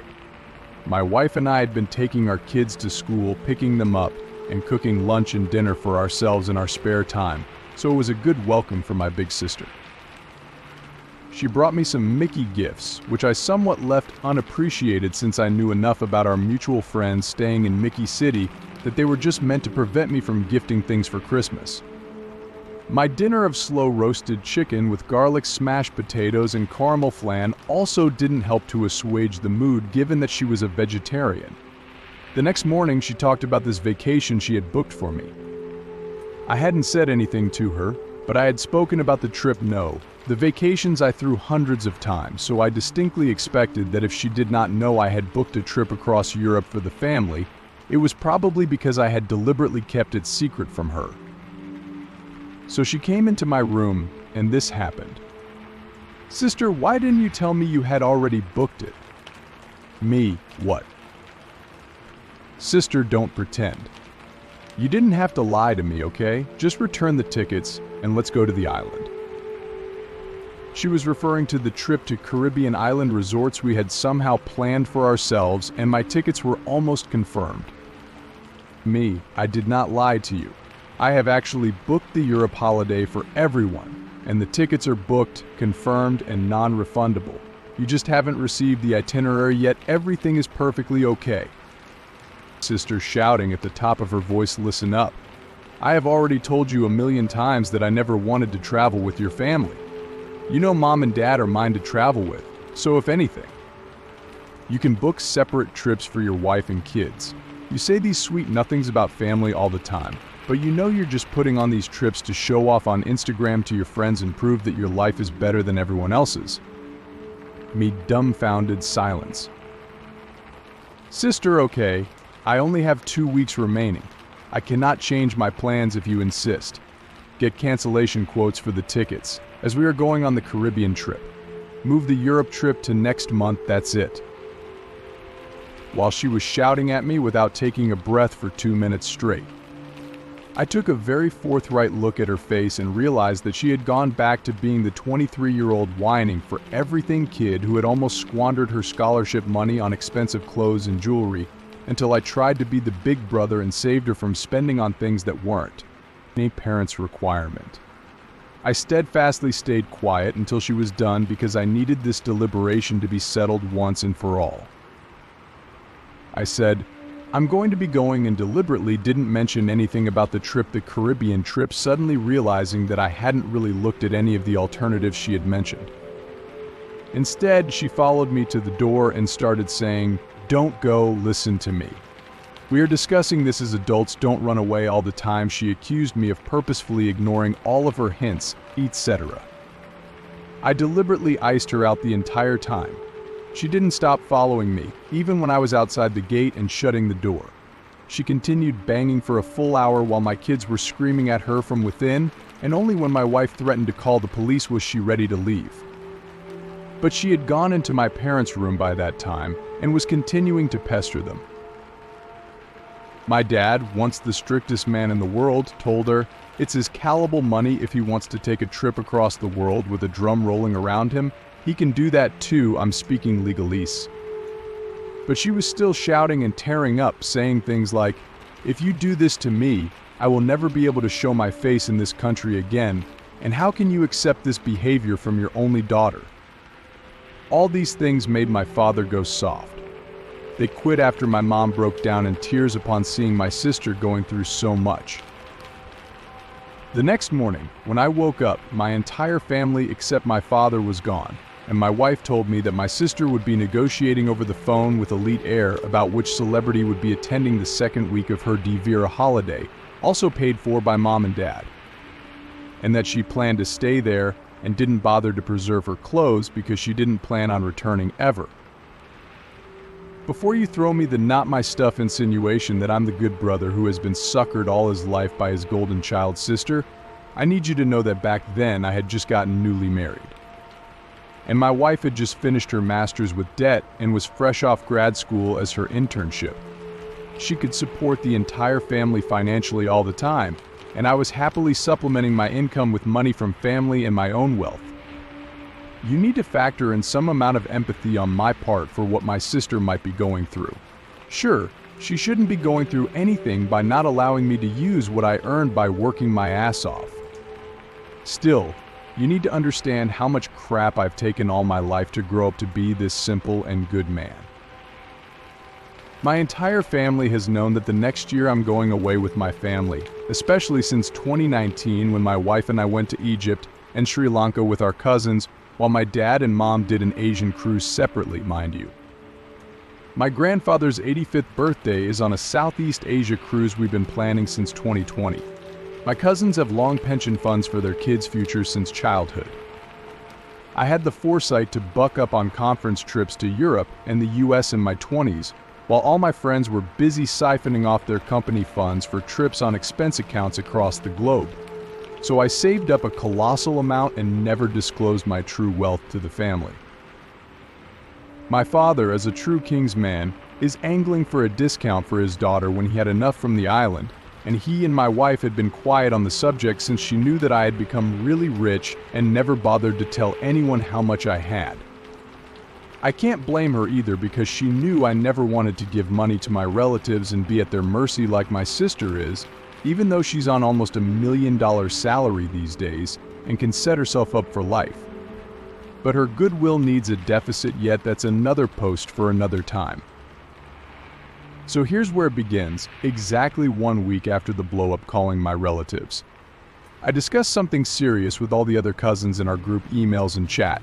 Here's a rough recap for you. Me, hi. Senior cousin female, hey, I cannot make that trip, you know how my husband and I have bought that outlet furniture store. Senior cousin male, me too, bro. I mean, did you see that auction for my business trip to Miami and the kids? SMH? I mean, no worries. I'm giving that up in that resort. I went when I was 20, and I can tell you I spent all my time in the room high on that Bhutanese lady I met there. Also, I adamantly told your sister that she'd call me dated. And she was a beautiful young woman back then. Other cousins, no thanks. Me, okay, let's not waste 10 minutes, I need your help with something. All in good humor. Your sister hates my guts since the day she was born. Because we were roommates, she was almost whining and crying during pregnancy. She also had a degree from Europe Big 3. I'm not sure if it was Paris, London, or Mickey. She'd traveled Europe with me and done research under a European professor. My sister got knocked up, withdrew her application halfway, and came to Mickey for her medicinal family credit counter, cherry meant for generic meds in the family business, etc. Anyway, here's the thing. I'm planning to have this email circulated about the Nishka cipher and Nipkow plant that you guys know about the post within 2 days, or when you guys receive this email. Imagine sister seeing it and reading the topic. I don't need you to do anything except read this and confirm to me that you're okay with this. No problems with that or anything in capital letters, Zabi. All cousins male, sure, bud. It might be worth a few $100K. Women's female cousins know they've been had since they can only save when their sex ratio matches some country. Me an email, cool. Your account is a tracker, and it'll be 0 in 3 days, so the organization needs whoever's name. Also, I'll need court confirmations for the name change after that because whoever's name I get for that account will receive a call from Mickey FBI actioning the seals on child assets of liability on Brown vs. Sal Cash Metal, I don't know what else, Mickey Legalese, etc., etc., etc. I actively engaged my sister in some discussions about her career pathway, the exhaustion down when she said she was going to resign, year-end bonuses, unpaid off sabbatical, leaving so many loose ends. Anyway, at long last, with a great mind and fatigue over the week, I caught up yesterday morning with our Autumn Days by Mickey Airlines, the red eye to the city where she works, and got a cab to the resort. My sister was getting up once she was 2 sheets to the wind, and we went downstairs. We continued the conversation in her erstwhile bright future mode. She was pretty impressed that the airlines paid and the cab fare was actually funded by my employer, as was the hotel that I was challenging her on the lame career plans and asking her what she'd been up to, trying to feel her mood and ascertain the sanity in her decisions. She admitted that she'd basically been partying, sleeping, and drinking laced gin soy lattes, the laced part, only from what she'd said before slapping herself one too many to drink, which was quite enough said, and amen to that. Super high. I practically knew what I could do. Sister, really? There's nothing left for me, you know? I don't want your sympathy. I have my gold and diamonds. All my money has been left by me. That is the backstory on that allegation. I have sabbaticals left by me. And I know this federal and state agreement prevents shifting or period to Mickey. So your threats are empty, but I need to think about this job in hand and what they'll do. Mesias, here's the thing, you trying to beat my notable ass to the ground with Conca, it's not right. You know, you put down half of mom and dad's insurance for your trip. I don't like leaving loose threads. This is what you missed. This research assistant, they loved you. My resignation at this moment will attract a lot of mud on their faces. Sister 3 sheets poured, what harm did I do to you? I just did not ask you. And you didn't tell me. Why punish me for asking for my due? What denial was it for me to ask for my once-in-a-lifetime trip to the Caribbean with Mom and Dad when you sneak behind my back and ask Mom and Dad for a $500,000 vacation that would account for at least half my savings? As if that wasn't enough, I put down my entire bonus in the insurance, trusting you wouldn't put me up against odds like these. I don't know you anymore. Me 3 sheets PSL, look into my eyes, trust family's unbreakable. You don't know me. I postponed that trip twice, sis. Do you know what putting together one 40th group ticket buy for travel operators is like for a cousin with his new 1-year-old twins? Do you know the company I put together to help Mom and Dad on the fundraising cruise? I did it for you. I was 3 calls back with your medical school buddy on reducing the residual invoices on the remaining UK medical internship bills, only to find out that you're going on an unpaid sabbatical and weren't aware of all the money pledged on your behalf. I'm your Amazon son-in-law, mother-in-law. Sure, Dad and Mom love my kids and my wife. You were visiting every other week. My kids were giggling with joy seeing you, etc. You only showed love. You were a school teaching aunt to my 3 kids prior to this kinder school. Even the principal, brother. Just because they chose another teacher over you, because you OT medical coding for Pipers on loans, I'm sorry. For every dance class I organized for your daughters. You were one of 3 grandchildren that you let us pick for your 50th, etc. sheets. You were 3 sheets, I was how? You just 3 sheets at this time? We could hear Mom and Dad coming upstairs. My sister composed her visage and said, I have not forgiven you the parents' insurance, and my entire bonus in the rev account on me were paid for me. Behind you, while I stood dazed and could actually hear the blood whooshing past my ears, she busied herself with her bob and bolt within minutes, and Mom and Dad set up dinner to split ribeye, spot prawns, and bubbly with calamari as appetizers. The large squids were a thumbs up, and the overall dinner was the dad was decoding the seafood diet, and the mom was conducting class in healthy eating for adults ways, but quickly into the minute talk, with 3 differences between adult humans vs. Oryctolagus cuniculus, bombs dropped, and 3 minutes in Dad explaining how her cousin's son washed his hands before eating when Mom fortuitously met her across the street between stores and the river. Did you know these moments have made all the difference in our lives? No, not for you. You always 3-versed me. Me dazed questions. Sure. Lightning bolts on my donations, eh? Okay, this lightning bolt cost me to be charged. Great. Me Dad, I was waiting to have fish or chicken for dinner. But now that your sister has guaranteed how fantastic paella would be from that Italian place, it would be such a good treat for the family entitled, actually, on her Grand Umberto. Dad said, not happening, she's taking us to Italy on whatever she has, and Mom breaks in, and I have asked her to come back right in 5 minutes. Honestly speaking, it was some coach of fish I'd bought from the neighborhood and cooked, half a face of the stuff, counter anyhow couched his face in a pale yellow ceramic, counterfeit Persian flimsy thing. Paella turns out to be all my mom's stuff, protected against her tres cleanses to pizza to pacify her lungs, or whichever reason Netanyahu wins votes in demonstrations. Further, it was an XK meal that I paid for on Mom's paternal state half rings and TA Dad stocks, rich food for old folks, half enjoying it under R. Me, do you recall the time I gave Dad a fishing rod for his birthday, so he takes it with him every other week, fishing with his friends around the local Great Lakes? They ask him with no fishing reels.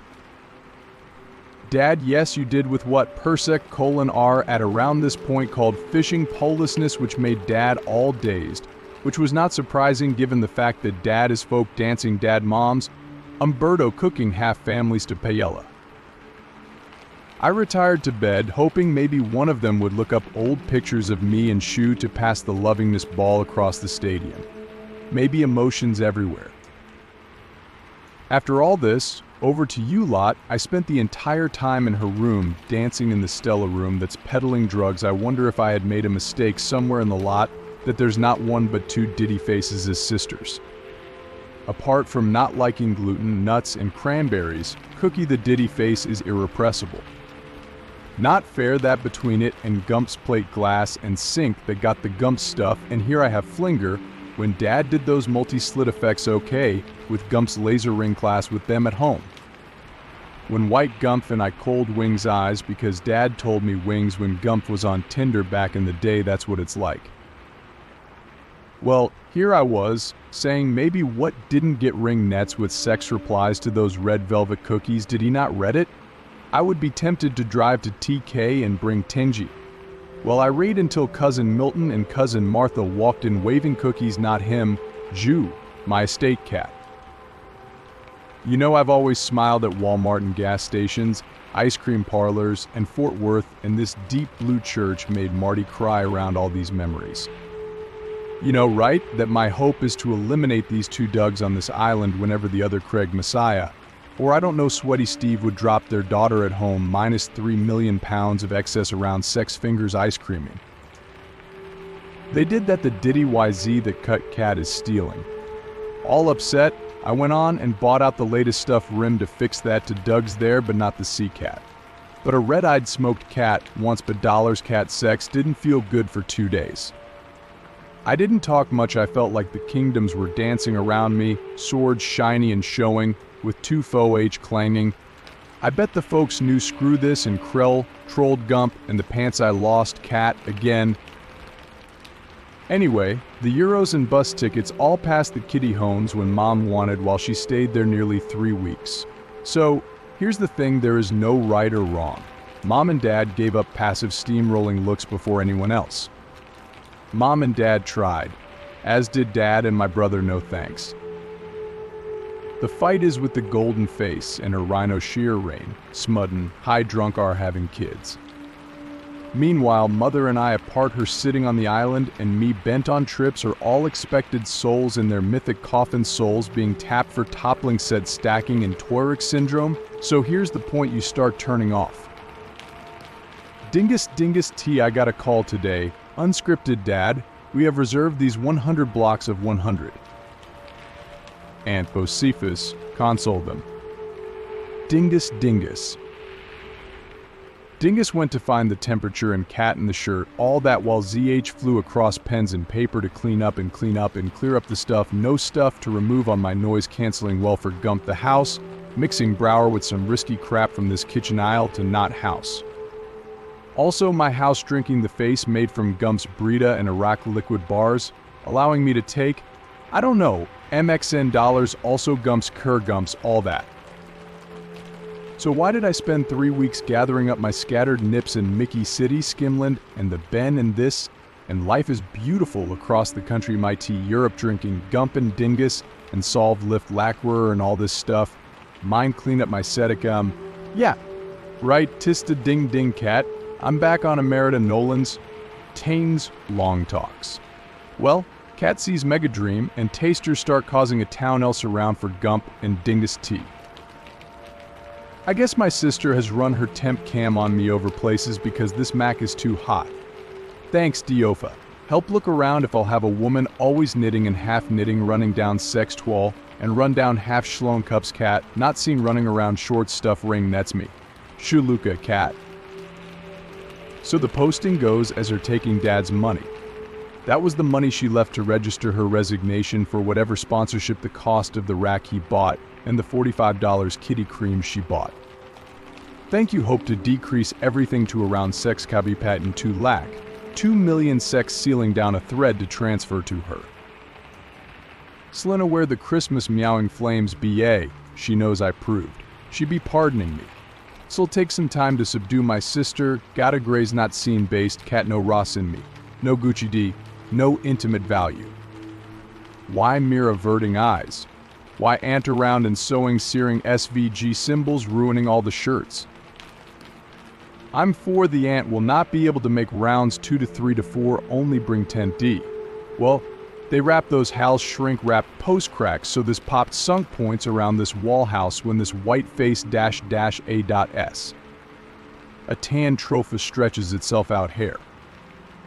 I don't know only this once AM farting, asking cat to finger up sex, bling up, But I'm down and F upstairs all fussy and double up, not this once.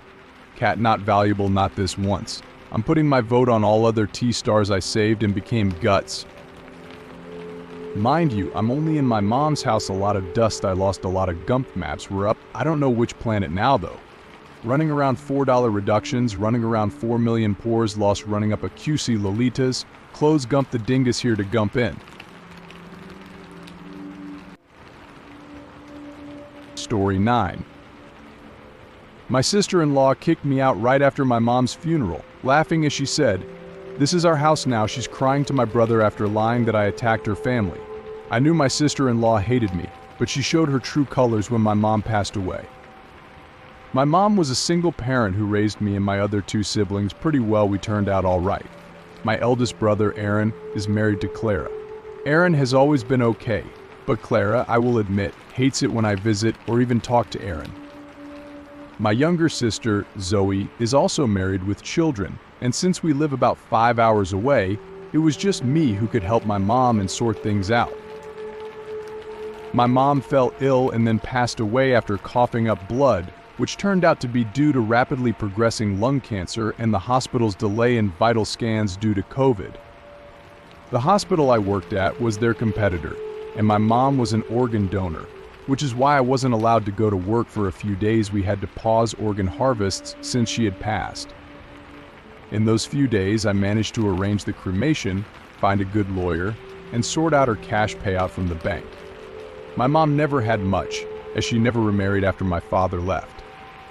He isn't dead, but nobody knows where he went after he left, apart from New York, which is the last address Aaron had. Anyway, a week after her passing, the cash landed, and we could pause the mortgage on the house and have it paid off right then and there.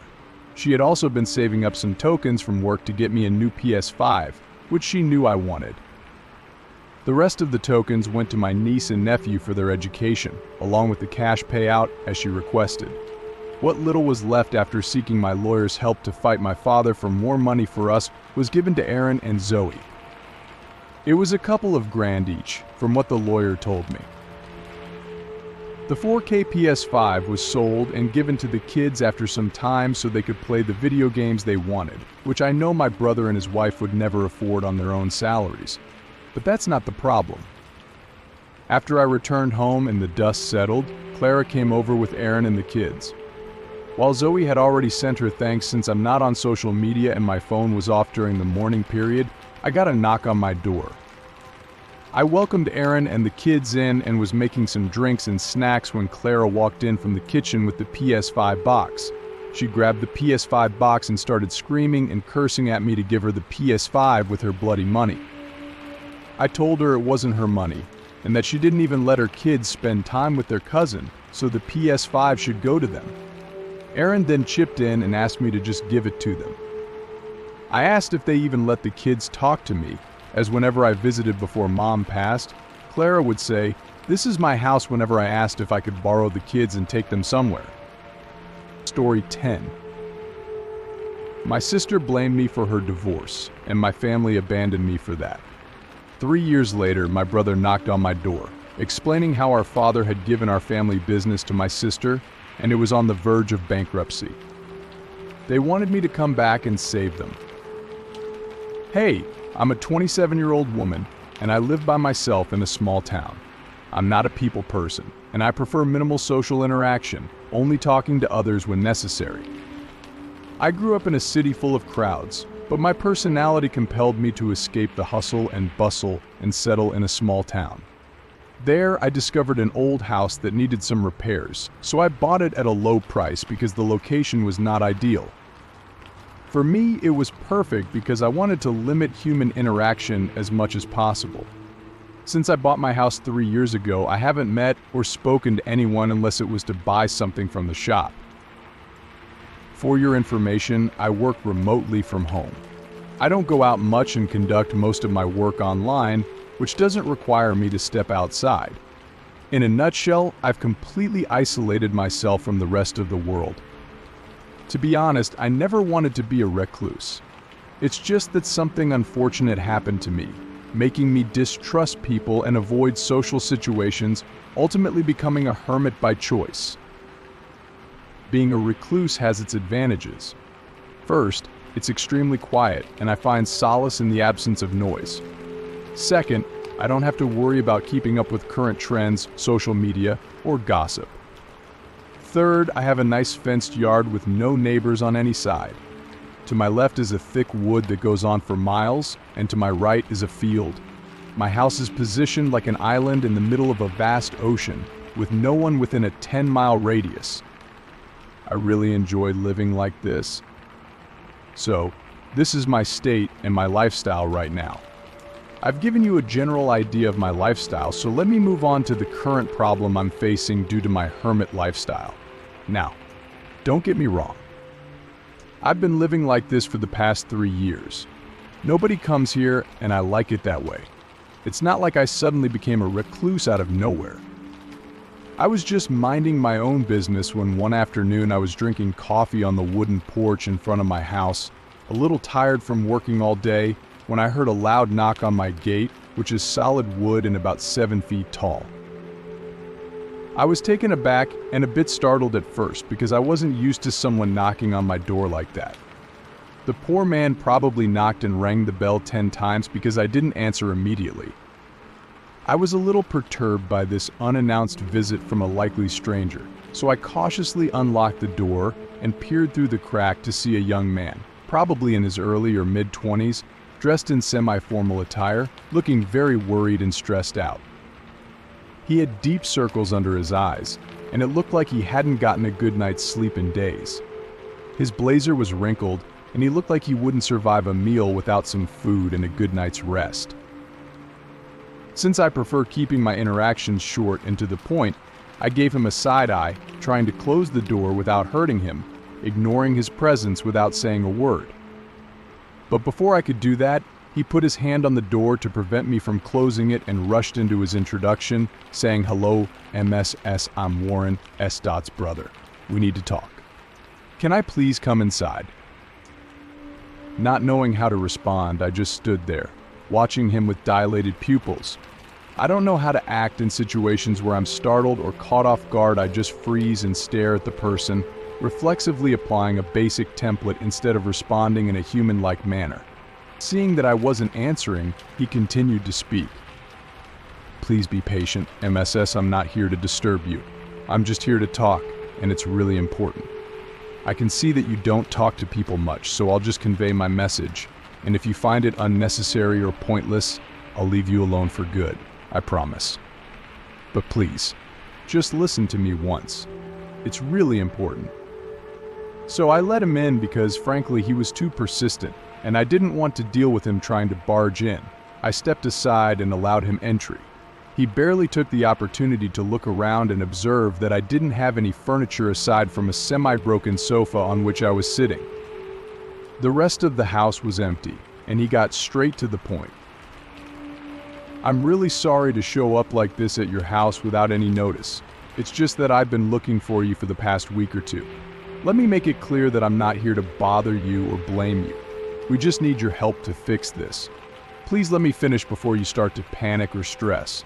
Oh, you won't have to show your face to anyone. You won't have to do anything. I'm just here for your approval and your signature." I was totally lost and surprised at what he was talking about, so in a very confused and startled voice I asked, "What happened, and why do you need my approval and signature?" Before he could answer, I began to panic somewhat because there were a lot of scenarios racing through my head. I had cut ties with my so-called family and wanted nothing to do with them, so I feared he might be saying they were bankrupt or something. An internal part of me, a small part, was screaming in disappointment because I hadn't cut ties with them to retain access to their wealth or money. Even though I was the second child and the black sheep of the family, I still wanted to be close to our parents for the inheritance. Anyway, this thought worked me up a lot. He noticed my panic and said, "Please don't worry. Our parents are in good health, and I'm sure they are oblivious to anything I'm doing right now in your house, seeing the relief flood my face." He continued, "Okay, I'm going to tell you everything, and you will understand why you have to do this for me. S is my elder sister. She is 30 years old, and I'm the youngest son in our family. We are 3 siblings S, then I came along, and lastly, we have younger twin girls. People usually see them as my younger sisters, but I see them as my daughters. I'll explain more about it later if you are still confused. Now, the real mess S was apparently miserable and unhappy in her marriage, so she got a divorce. But that's not even the point. The point was that he took a deep breath and a painful look crossed his face. He rubbed his fingers on his forehead and tried to collect his thoughts before speaking again. The point is that you were being mentioned and S told me you were hitting on her husband. A nickname, which is my brother-in-law, was apparently very close to you. Actually, a little too close, as S described. You guys had a lot in common, and he used to visit you a lot. Informally, it was probably like a business meeting for him, and he was just doing that for his company, keeping things pleasant and cool with you. I gave him a confused look. He was clearly implying that my brother-in-law was wooing me to have an affair, which he asserted was the trend in S's circles. Married men would have side girlfriends or mistresses just for show. I was stunned because I knew my brother-in-law from day one of his marriage to Warren's sister. He was very unhappy, honestly. He didn't want to marry S. His mother, who was very involved in his life, had convinced him to marry her, and 2 years into the marriage, S was pressuring him to have children when he didn't even want any. The poor guy was actually trying his best to be a good husband to S because, despite being a suitable match for her, he seemed quite unhappy in that relationship. I had never spoken to him or even visited his house because he never initiated it anyway.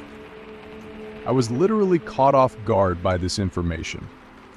I didn't visit S much because of her back problems, and traveling to her city was expensive, which I pointed out to my family when they were forcing me to attend her wedding 3 years ago. They never considered my financial concerns when it came to them, assuming I was purposely keeping my distance from everyone. They also failed to realize that I was going through a very rough time in my life. They misjudged my struggles as seeking attention, believing I was looking for the limelight when I had a habit of hiding in my room as a teenager. They just thought I was sleeping. Now I look back and thank God I ran away from them. They were not my people. Anyway, at that point, I remained surprised by my sister's actions and even more stunned at why the guy was telling me all this. This information was gibberish to me. Despite being part of an ill-conceived family saga, I had nothing to do with anything, and my name should have been excluded from the script. Seeing my surprise and confusion, he gently held my wrist and squeezed it slightly, trying to bring me out of my stupor. He said, "I know this must be very shocking and sudden for you, but I'm just here to file a restraining order and get your signature. The rest of it isn't even your problem. Trust me, I'm telling you the truth and I'm not lying to you. I've seen that you live alone. And probably I was the only brother able to find you because N, who is my elder brother, talked to my sister and even threatened her for her behavior toward you. But what we needed was proof. Otherwise, a restraining order would be impossible. I got her to send over the messages you and she spoke about. I don't know if you saw them, maybe you did and didn't bother to read them. She and I never knew anyone else, so I tracked you down and found you. To make it short, you just need to sign this paper and get some photocopies of your ID. Now, let me explain why I was so freaked out and nervous. When S got married, I was going through a very tough time. I was frankly broke because my business had tanked. I had to file for bankruptcy and start over from scratch to get some money to my name, and I was running away from a lot of people. I wasn't entirely cut off, my phone was still in operation, and I still paid for my data. I didn't have the mood or need to browse social media or anything. I was planning a comeback without my mobile, laptop, or the internet. It was a challenging moment for me. I had no idea what big dramas were unfolding in the family around that time. To be honest, when S got divorced, I was happy for her. She was a nice person at heart, but regarding blood relations, all 3 siblings were problematic. When she got married, she dropped a message face to face and even texted me like, "Hey, I got married. I'll come over Sunday." But did I look like someone who gave a damn? I received her wedding invitation online, but given how my family had treated me, I didn't even open it. In a nutshell, I had no clue about Warren or her husband and what they had discussed. I didn't understand anything. So I told him, look, I have no idea what happened 3 years ago. I wasn't on good terms with my family. And I didn't mind. I was happy for S getting married and even happier when she got divorced. I have no sympathy for her past or her current situation. I have nothing to do with anything. 3 years ago, I was going through some stuff, and later. I was completely cut off from my family. I just resumed talking to my mother when the twins were born, but our conversations had nothing to do with any of this. I didn't ask her for anything. I wasn't bothered about anything happening there. I was genuinely cut off. So I don't know what you're talking about when you mention my relationship with your sister and your brother-in-law. I don't even want to get into disputes or anything.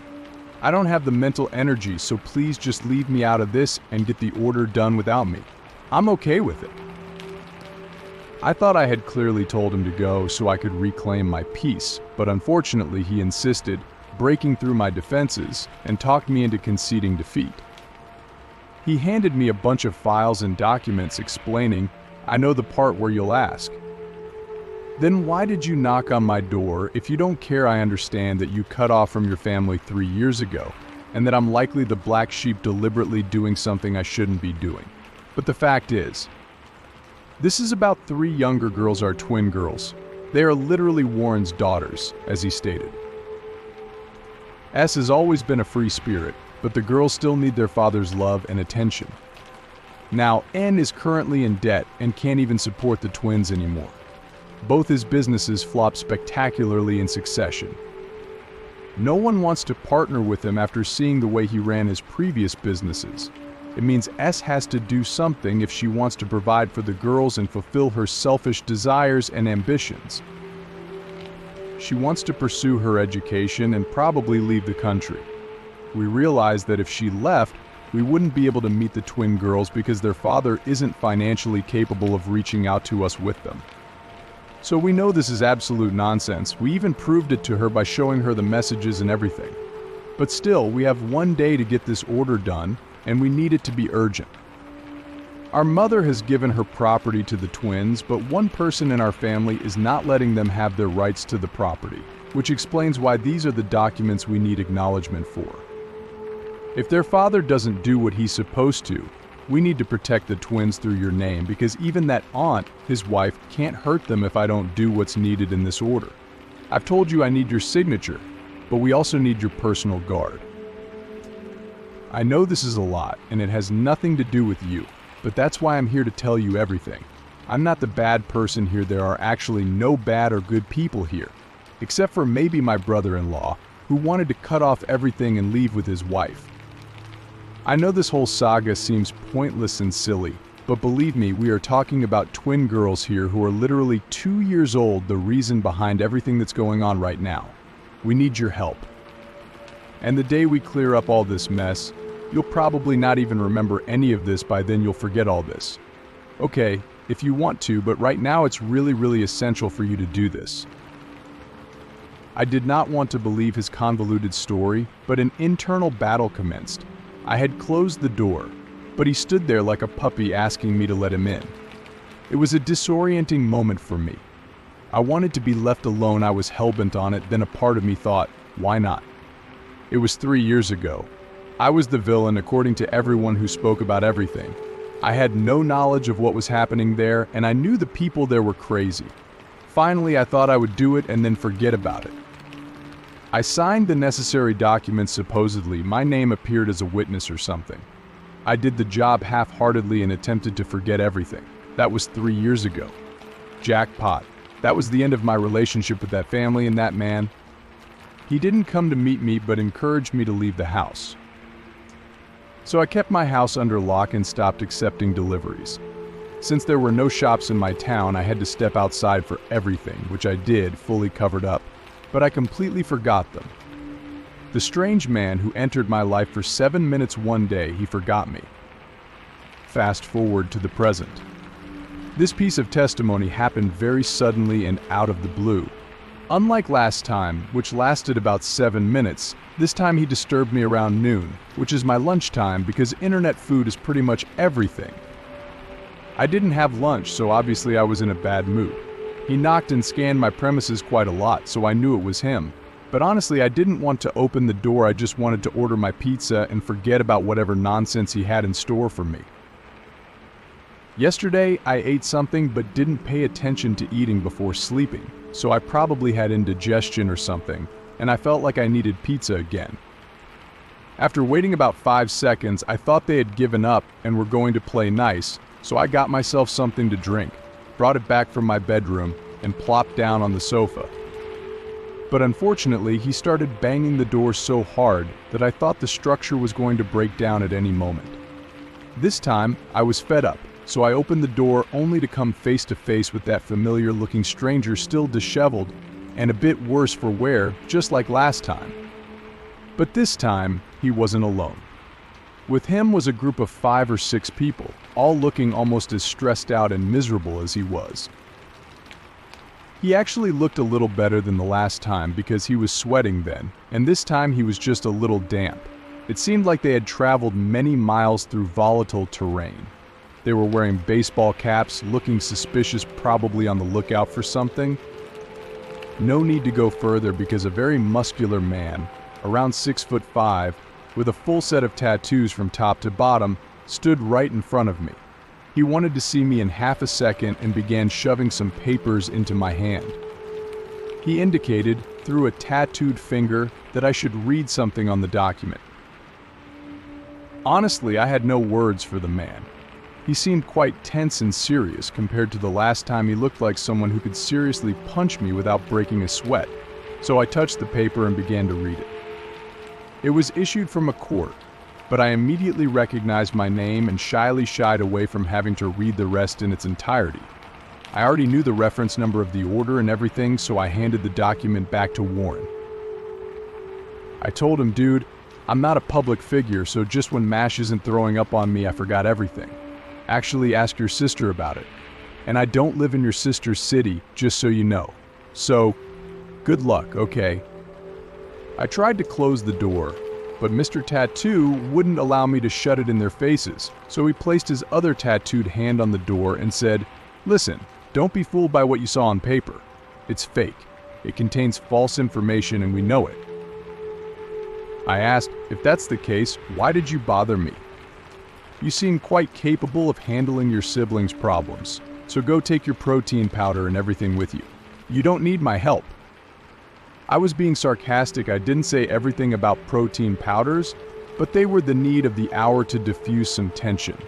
My bad humor visibly annoyed him, so he literally sealed the door with everything he had and said, whether you want to admit it or not. You know you have 3 years of history with my family. Unfortunately, we have no choice but to reach out to you because we need some help right now, and we didn't want to bother ourselves with finding you here. We spent a lot of time looking for you, that's why you're here in front of us right now. We're not pleading for you to help us. The fact is, we used to threaten you a lot.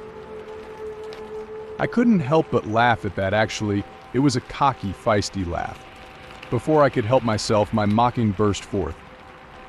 Then just find someone else. As I've told you earlier, I've nothing to do with any of you people. I was a nerd from your family or your industry or your city. I have no interest. The only reason you came here today is that you don't really have anything else to do. Your face is looking haggard, so go find a good salon. They can undo the damage their therapist is doing to you guys and live your life. You actually took a lot of trouble to find me. Imagine the day I went online to our local publisher who printed that paper you gave me, 50 records, and sued them for the divorce. Then you get an email from home. Imagine all the stress and everything we went through to get that document, send it to our lawyer, refile everything, and visit them. Now you don't have to do that. So think about it before you reject us.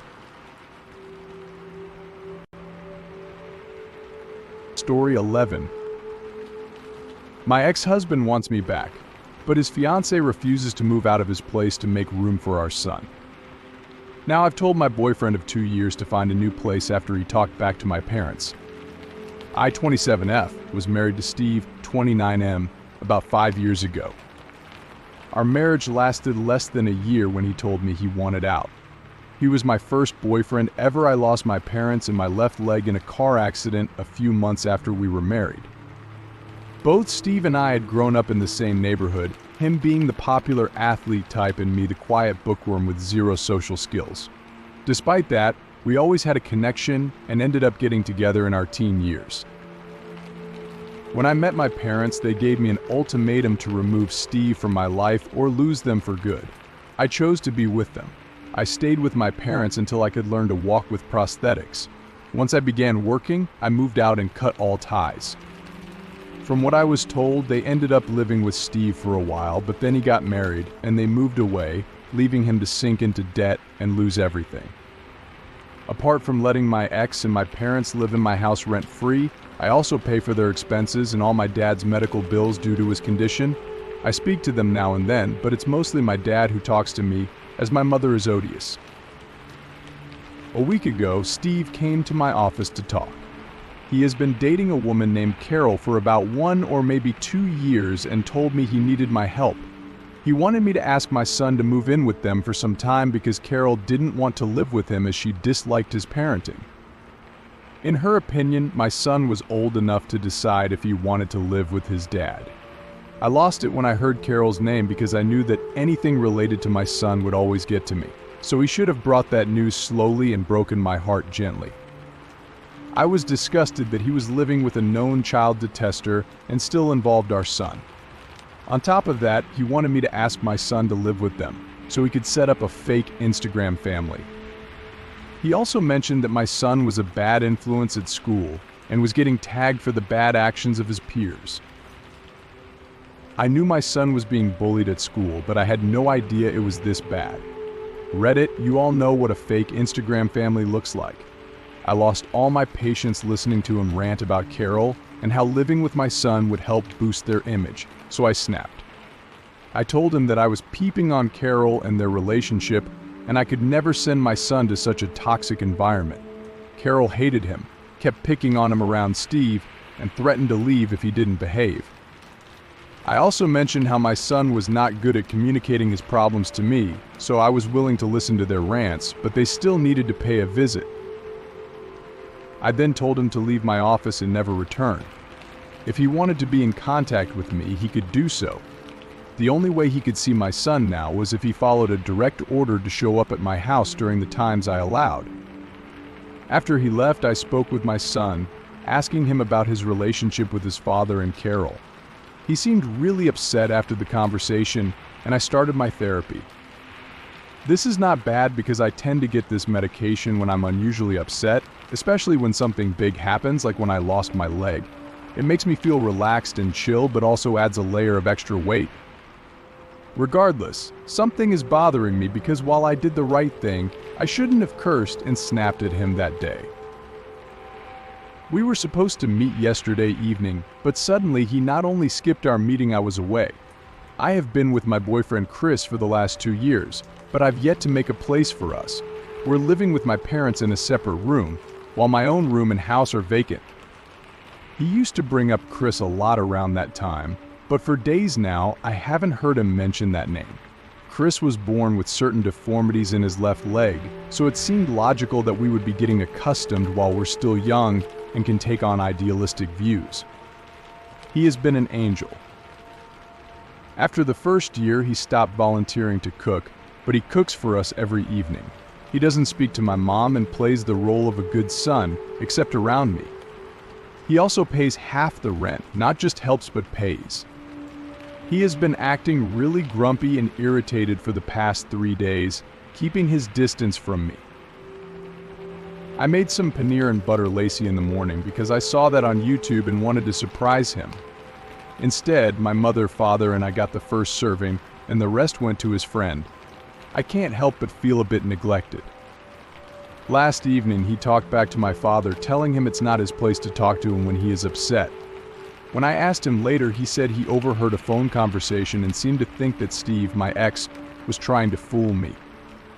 He also said that if Steve were indeed trying to fool me, I should just agree and move in ASAP so he wouldn't have to care for my family. I lost my cool. Of all the things to say, the last one really got to me. I've worked my ass off to be where I am today.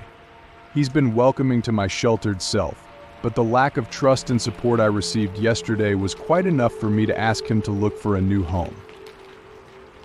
He is really hurt by my actions, and my father has called him an ungrateful, good-for-nothing idiot when he is the one paying. He claims that he pays half the rent, food, and medical bills for my father, but that is bull because he spends most of his salary more than how much he earns each week cooking for us and taking care of us. I don't hate the fact that he does a lot for us, but I resent the idea that this family, this home, is something owed to him. I also don't like how my father called him an ungrateful idiot. Apart from that, the food thing doesn't bother me as much because I know he cooks and doesn't serve it willingly, so I believed he wanted to warm up that dish to show it off, like he does with everything, such as his beard, long hair, and mustache. But he heated it up not to eat but to impress his guests. I could keep pinching his eyes while cooking, just like they do with my meals in front of them. F them. He shouldn't have talked back to my parents no matter how close he was to me. I really can't imagine spending my life with someone like that. He complains that he doesn't see his parents a lot because they're busy. But even if they weren't, I wouldn't want them so close if that's how they would treat my family. We need an update. Chris tried to talk to me after dinner, but I was really irritated by what he said to my parents. You don't talk to mine like that, none of you. The last straw was the fact that he called my dad an ungrateful idiot when he is the one paying for everything here. Seriously, that man tied up his parents for the 1 month he lived with them before moving in with me. Where did all that help and money go? Hop over to the new house. He told me to knock off the whole payment thing. It was 2 years ago, and none of us saw him as an outsider. I get that, but it can't come out of the blue. I prioritize blood over everything over love, kindness, and companionship. He tried to talk to me, but I was pretty annoyed with his audacity to talk to my dad that way, and I told him it was over. I told him I wasn't his wife, but he tried to argue that I considered him something like that. But with blood, I don't. It's one family that has paid the bills for the 2 years I have known him. Because of this stupid consideration, I have faced so many things, from my mom's request for him to rub her feet, mend her clothes, to listen to her ramblings about my dad gambling up loans. I tried creating a boundary for a while. He resented it so much that he fought with me. He wants it all a wife without the responsibility, a perfect Disney fairy tale wife. Well, this is not Disney, this is hell, because look where I am having to kick a troublemaker out on Valentine's Day because he couldn't respect a simple thing, don't talk to my parents like that. He said he would make arrangements to move out in a few days. Even before that, I told him to take the vehicle because he also helps with gas, another contribution to my marriage consideration. I need reassurance. All the comments from my parents test that Chris was only looking out for me, and I share that frustration. But it is none of his goddamn business. I can't say something new to my parents. They know my relationship with Chris, and I know they aren't good. They aren't good enough for Chris. He deserves a queen. He told me to keep calling my mom queen, but my mom was ungrateful. They all deserve an equally good person. Chris told me he isn't that kind of person people look up to, except in friendship, because he isn't personally involved with them. It's different with family. His family is really kind and shares good values. My idiot is guilty of not helping his parents, who are good and kind, while mine are thieves. Why should I bring him into this? That's why I don't call my boyfriend home. That's why I don't talk about him with my parents. And that's why I have a separate bedroom. Around them, I am not his girlfriend or partner, I am his sister. He hates that, but that's how it is. I need to prioritize my family. Update 2, I went back to the mental hospital today. Chris is in a much better place now and wanted some time alone. He doesn't talk to his parents now because his father kicked him out of their home when he was 18. He regrets moving in with me as his father's words have haunted him, and he must have been naive to believe that there was any chance for a future for us. It's been years since his mother reached out, so I'm the one he looks down upon, not the other way around. He has been living off rentals and at odd hours since that day because a human resources guy messed up 4 upfront payments and expenses. I want to clear things up. Chris apologized for snapping at my parents, and he shouldn't have talked to them like that. He was only looking out. He didn't mean it, but it came out the wrong way. He has been my biggest supporter and has always looked out for me, my needs, my happiness, and my emotions. He was really worried about my mental well-being and snapped at them. My parents, on the other hand, weren't mad at him. They were upset that I waited so long to tell them. Mom, who is known for being unkind like that, visited Chris' old house and said she understands now why I didn't talk about him. I don't talk about my love life to my family because it makes me feel cheap. I grew up being the bookworm nerd who kept to herself, and getting into relationships was not natural for me. Even though Chris was so understanding of my shortcomings, I knew I wouldn't get acceptance from my family if I introduced Chris. This was why both of us didn't actually move out to a better place. I kept feeling unsupported by my own family, who had things against Chris, whom they never had a chance to get to know. It was the love and support that stopped me from moving out. The reason why Chris moved out with his 4 months of saved rent was our fight, but also the fact he couldn't take this treatment from my family anymore. He put me first even against his own parents. They were a little unkind given the circumstances they put him under, but he told me not to take it too seriously as they did take care of him while they could. He doesn't know what happened or where his parents are now. Most likely, things won't add up the way he is saying, according to him. Either way, it was his time to go, according to his parents. It's he who needs to secure his own happiness and the things that matter to him the most, me, his career, and his cat. Chris doesn't talk to his mother now because his mom married and had kids with another man, my mom's second husband, who basically took all the fun away and almost ran the house into the ground. What I told you about him having money? Well, after his dad took the money, he left his mother to fend for herself. She reached out to Chris and he blocked her. He feels nothing for her now. He isn't the golden son of his family. He thanked me for bringing so much clarity about his life to ask for support and help.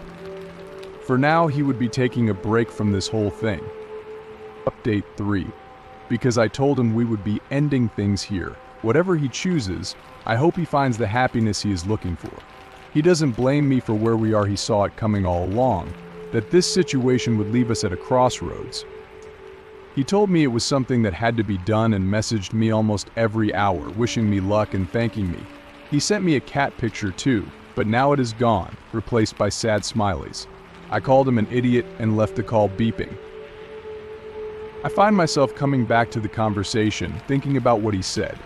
He was wronged and mistreated by both his parents, but the reasons line up. Parents or love. I have hated these dynamics about love ever since I had one. I find it silly now in my depth and stress management class. He tells me that love is about honoring our needs and wants over someone else's feelings. If I wanted to be with him and treat him how I wanted, I should have accepted my parents as he wanted, but I didn't love him enough. He was brutally honest throughout his life, and now it is done. What else do you think? He won't budge for me, and he should without questioning, without anything at all. He needs to because I am his partner. Story 12. Discovering a horrifying truth through my student's secret sign language, Lisa, a school psychologist, uncovers a disturbing secret when several students use sign language in her therapy sessions. Their signs appear to convey a grim message about their teacher, whom she has known for a decade. As Lisa investigates further, she finds herself spiraling into a shocking web of deceit, manipulation, and danger. Associating with social services proves futile against the alarming intelligence of the abuser, leading to a desperate struggle to protect the children. As she and another teacher rally their colleagues to confront the issue, Lisa grapples with the realization that evil can reside in the most unsuspecting places. The unfolding drama tests her resolve and forces her to reassess her understanding of the world around her, leaving an indelible impact on her life and the lives of the students she is determined to save. Okay, I'm a school psychologist and I've been working in the district for just over 10 years. Yesterday, 10 students came in with the same 3 signs, and my heart just dropped. To explain the backstory a bit, I work at a small charter school where I see kids one-on-one or in small groups. The kids that I see are all lower on the scale academically or socially, or they're just going through very tumultuous times. The vast majority of my students use some sort of sign language to communicate. I have been teaching ASL for about 8 of the 10 years that I've been here. I still consider myself a novice, but I'm pretty decent at it. The students who came in yesterday all had the same sign, a demonic gesture. The sign for teacher and the final gesture was the baby sign for stop. Most of the kids that came in yesterday were 5th and 6th graders, so they had their own basic education in sign language. I also know the students well enough to be certain that there's no way they came up with these gestures of their own volition. My nightmare was confirmed when another teacher came in to talk to me this morning. Miss B has been at Censor forever, and she is known for her sarcastic, quick sense of humor. She fostered one of the kids that I have in one of my therapy groups, and they ended up being a part of her family. So she knows how to sign hell, and teacher, she is also close with both her student, who is also part of my therapy group, and the class that they are in. I had asked her, just as part of a normal conversation today, how demonic H was acting yesterday. She said that he was being particularly difficult and gave me the same signs that some students had given me the day before. She told me that he almost drew it out, like he had been particular about how to sign each letter, and that an exasperated fellow teacher had practically yelled at him to cut it out and pay attention. I guess in the classroom, it's just so male that the teacher left out the last sign. Miss B showed me how she signed hell while cleaning out the excrement. I had her mouth it while showing her the signs because she doesn't know any sign, and she confirmed that the signs meant what I think they meant. This is the first year that I have been under the direct supervision of the new director D, and support from management is scattershot at best. I have been stalled since child services is in the hands of the state in this part of the country, apparently, and they are not moving quickly. I am asking with every fiber of my being that whoever sees this be somebody who knows this stuff, because I am scared eshy-sless that those kids are going to pay for this. I can't shake the feeling that I just got ahead of it enough, and these kids are still going to pay for what happened.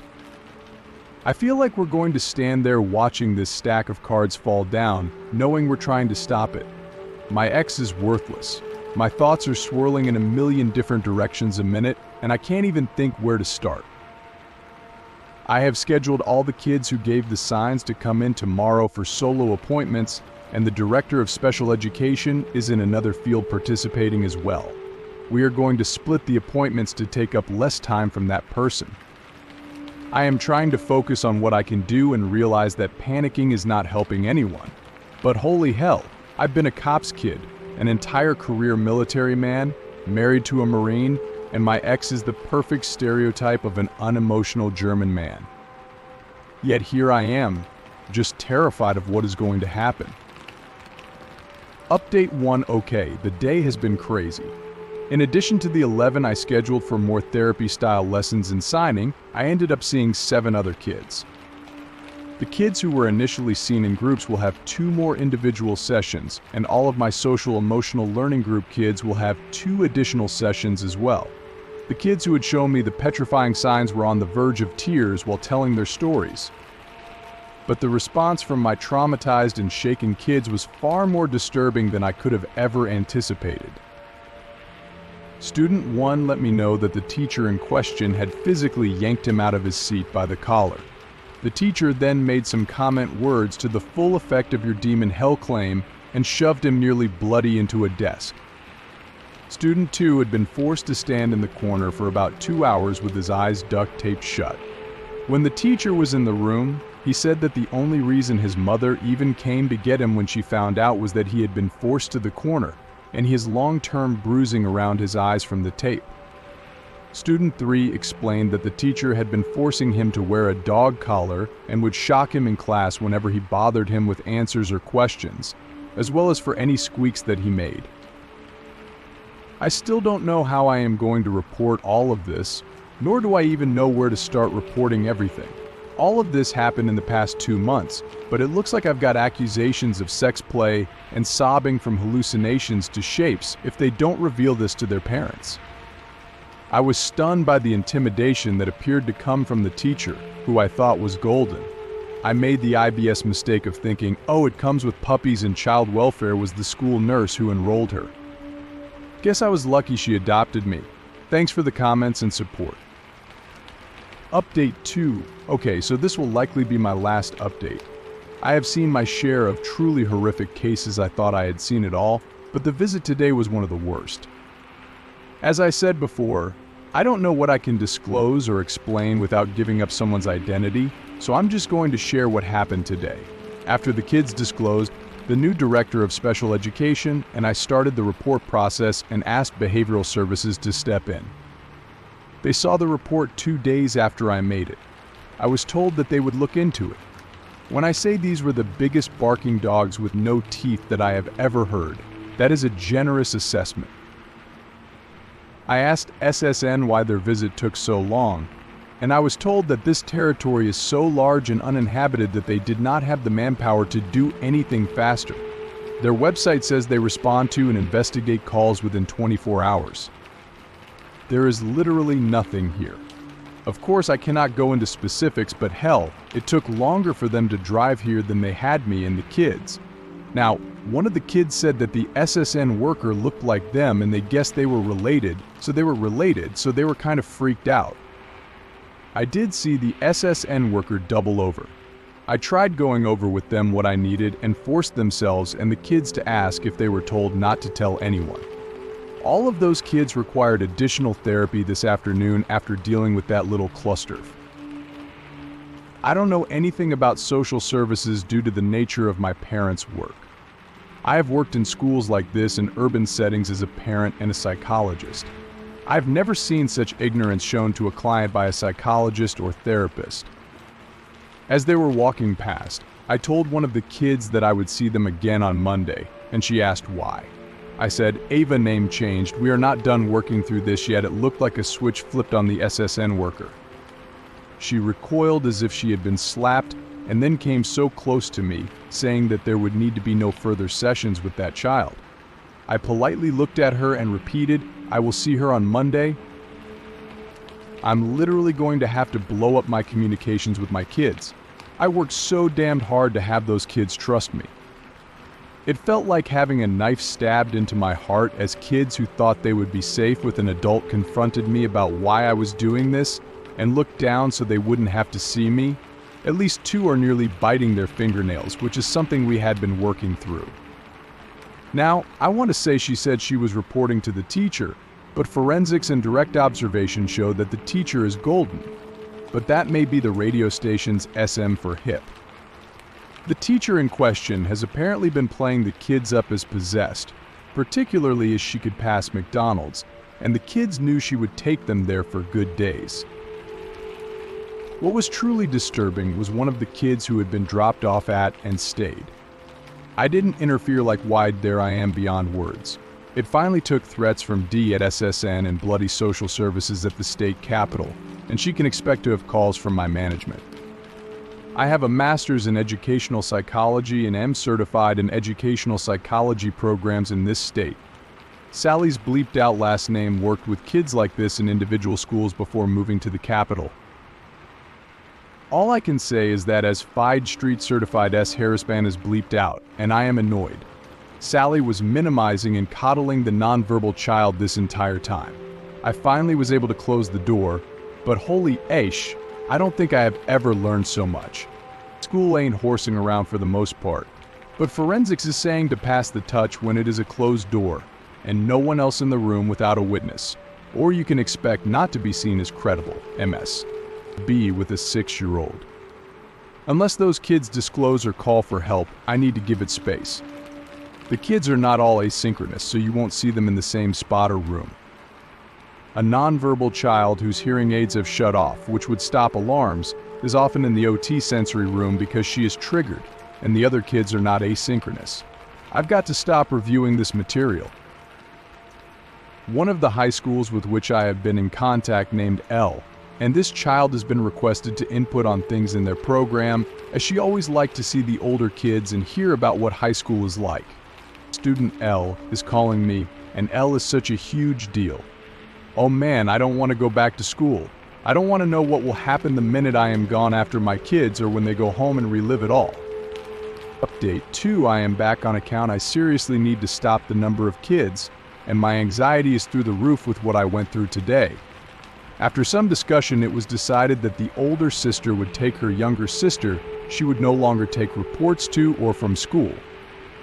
That teacher was denied access to the little girl, sisters, parents, grandparents, and the teacher as well. That child began to explain what she saw and then went blank. No, there are no toys or buses in that area unless you are allowed down there and known by who. There is literally nothing there until high school. All staff advised there were no wires in the basement and things seriously. There to keep the ducting blinds shut. Otherwise, please report trespassers and such. Easter tomorrow, so much for the original plans that staff, family, and I had to make sure kids could be somewhere, as well as addressing lingering attention. Kids have information and many records. More than one student drew the teacher in a crucifixion-type posture. Along with it being the day for evaluating all the bus problems, visit day will be April 21st. My head that lay in my hand hit that window too, even if the siblings get split. The middle male nearly chihuahua'd like something under blankets. Yep, those kids will be in a locked room that is being furnished until something is of an issue. The teacher is keen on giving stuffed animals and snacks and keys to go anywhere anytime, so please call the police. All school staff must document, report, and take photos themselves if able. Update 3, so it's been several months. There were 2 different child services agencies that messed up their communication, perhaps. Or the listener may be true. T, my bleep demon teacher, was shown to be fully credible, with issues surrounding eyes and ears not being fully operational if no tactile experience. T was disturbed by the little's trust, and the ones that L, the male and Portia, in high school, seemingly alerted all of them who refused to listen when I talked to them. Billy did seem pretty small. That is not a school system anymore. So at least the biggest boys never saw the high school girl. The youngest child is unwilling to talk about what happened, but child services reported what was disclosed in a program with targets.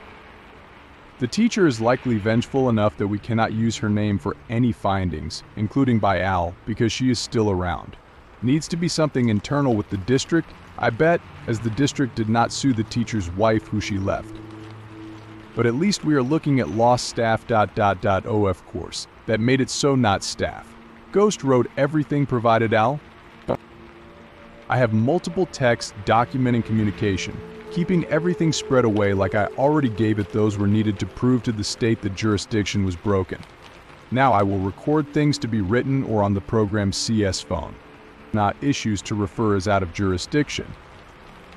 There was so much further communication that it bored one student far too much. Portia looked at the biggest brother and said, "Get phone and record now." Recordings were beat out of the little boy. This children and youth agency is not just pieces of bigoted trash. T and my ex were not the only ones struck, but the freaking kids can pronounce and spell rather well. Through all ports are separated. One cannot text to ask for prayer as the phone is held and now turned over. Movement is restricted, food is given. It sounds like a man coming, and a man leaving. Other staff here with kids, no one touches me. If I go anywhere without kids or other witnesses, it will be trouble. Kids are naming a lawyer for T as Golden. Staff can prove the bond. Portia is contacting T for any missed appointments. All kids will account paperwork or provide documents. More than one witness overheard 2 students saying stuff because they were going to be in trouble. Everything and all discipline is recorded. All food before any visiting staff is documented. What gets eaten is written and photographed. What they don't will also be documented. They are just kids, but T is a threat. Don Fisher is in my heart. Story 13. I caught my wife in bed with my daughter's boyfriend. He is 36 years old, my daughter's boyfriend is 19, to be exact. A year ago, my wife became close to my daughter, who is now 16, and her friends. I feel like she might have overstepped her boundaries a bit. I recently found out that the two went on a trip together, experimenting with hanging out, being close, etc. as best friends, while my daughter and the other girls had the house to themselves. That didn't sit right with me, and I told my wife I'd be more comfortable if she would only hang out with ladies her age. The age difference is pretty staggering, I mean. I know it sounds old-fashioned, but I have suspicions about older women being so close to my daughter and suddenly being so friendly. A few days ago, I came home early and saw my wife through the guest room window, rapidly going at it with some random guy. I knew he was either a hooker my wife was cheating with, or perhaps my daughter was doing some experimenting of her own. Long story short, I got my wife and my daughter to come home after shopping, calmly greeted them, and showed them the video from the guest room window. My daughter took one look, went ghost pale, and then followed it up by taking a frickin' picture of them about to get it on. She blew on it to dry it and handed it to me with an ice cold stare.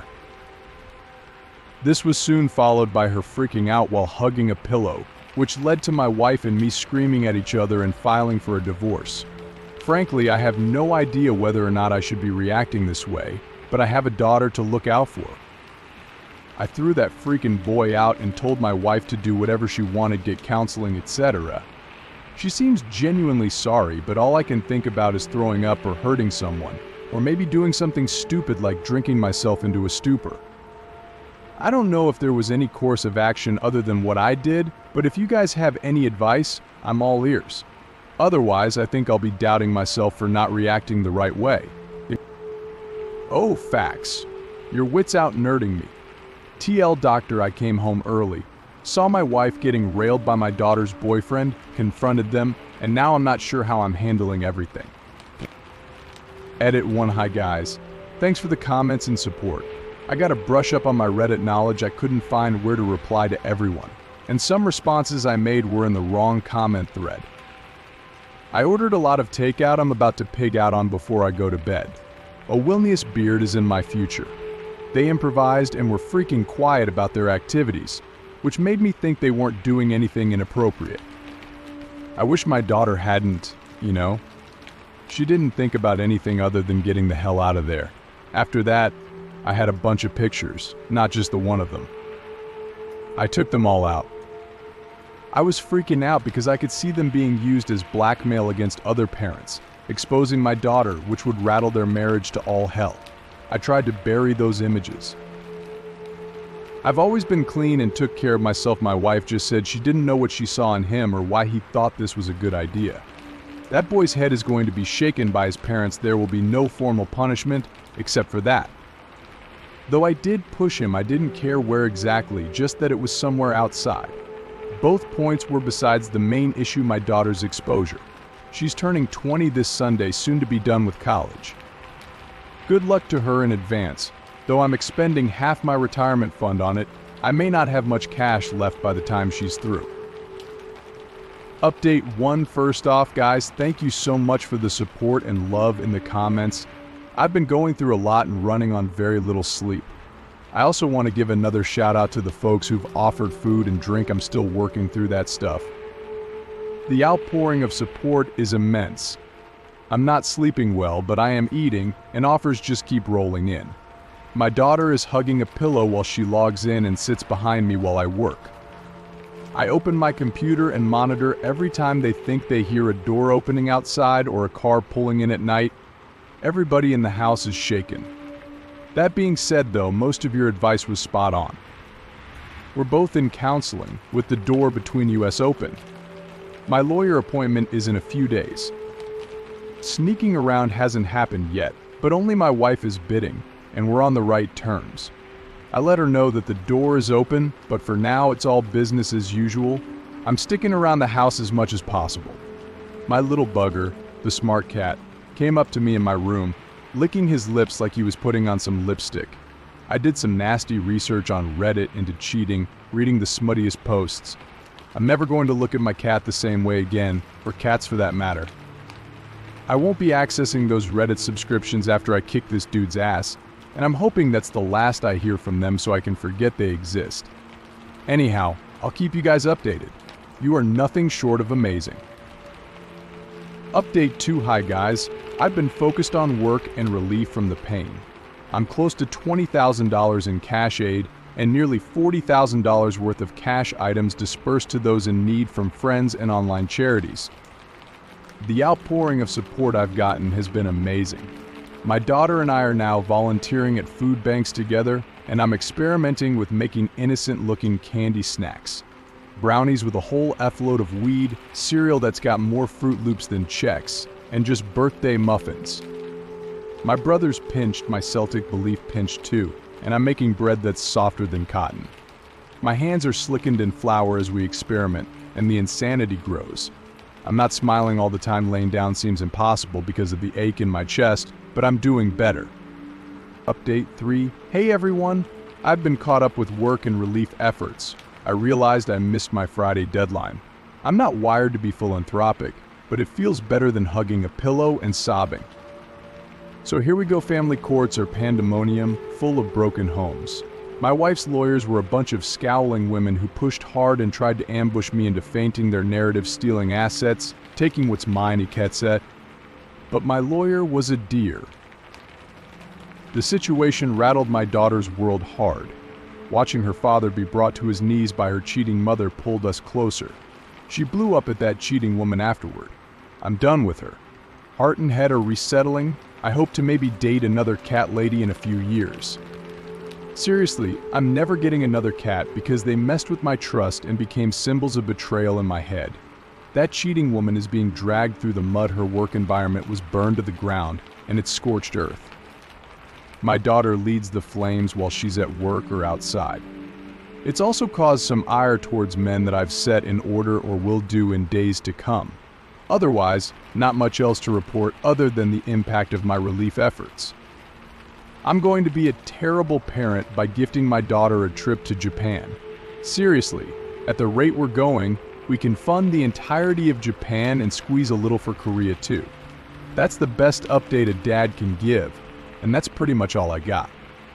Update 9. I'm at the bar. Drunkenness numbs me. Half my schedule is empty for the next week while I drown in sobs. It's also all about getting my family better vetted. The vasectomy is done.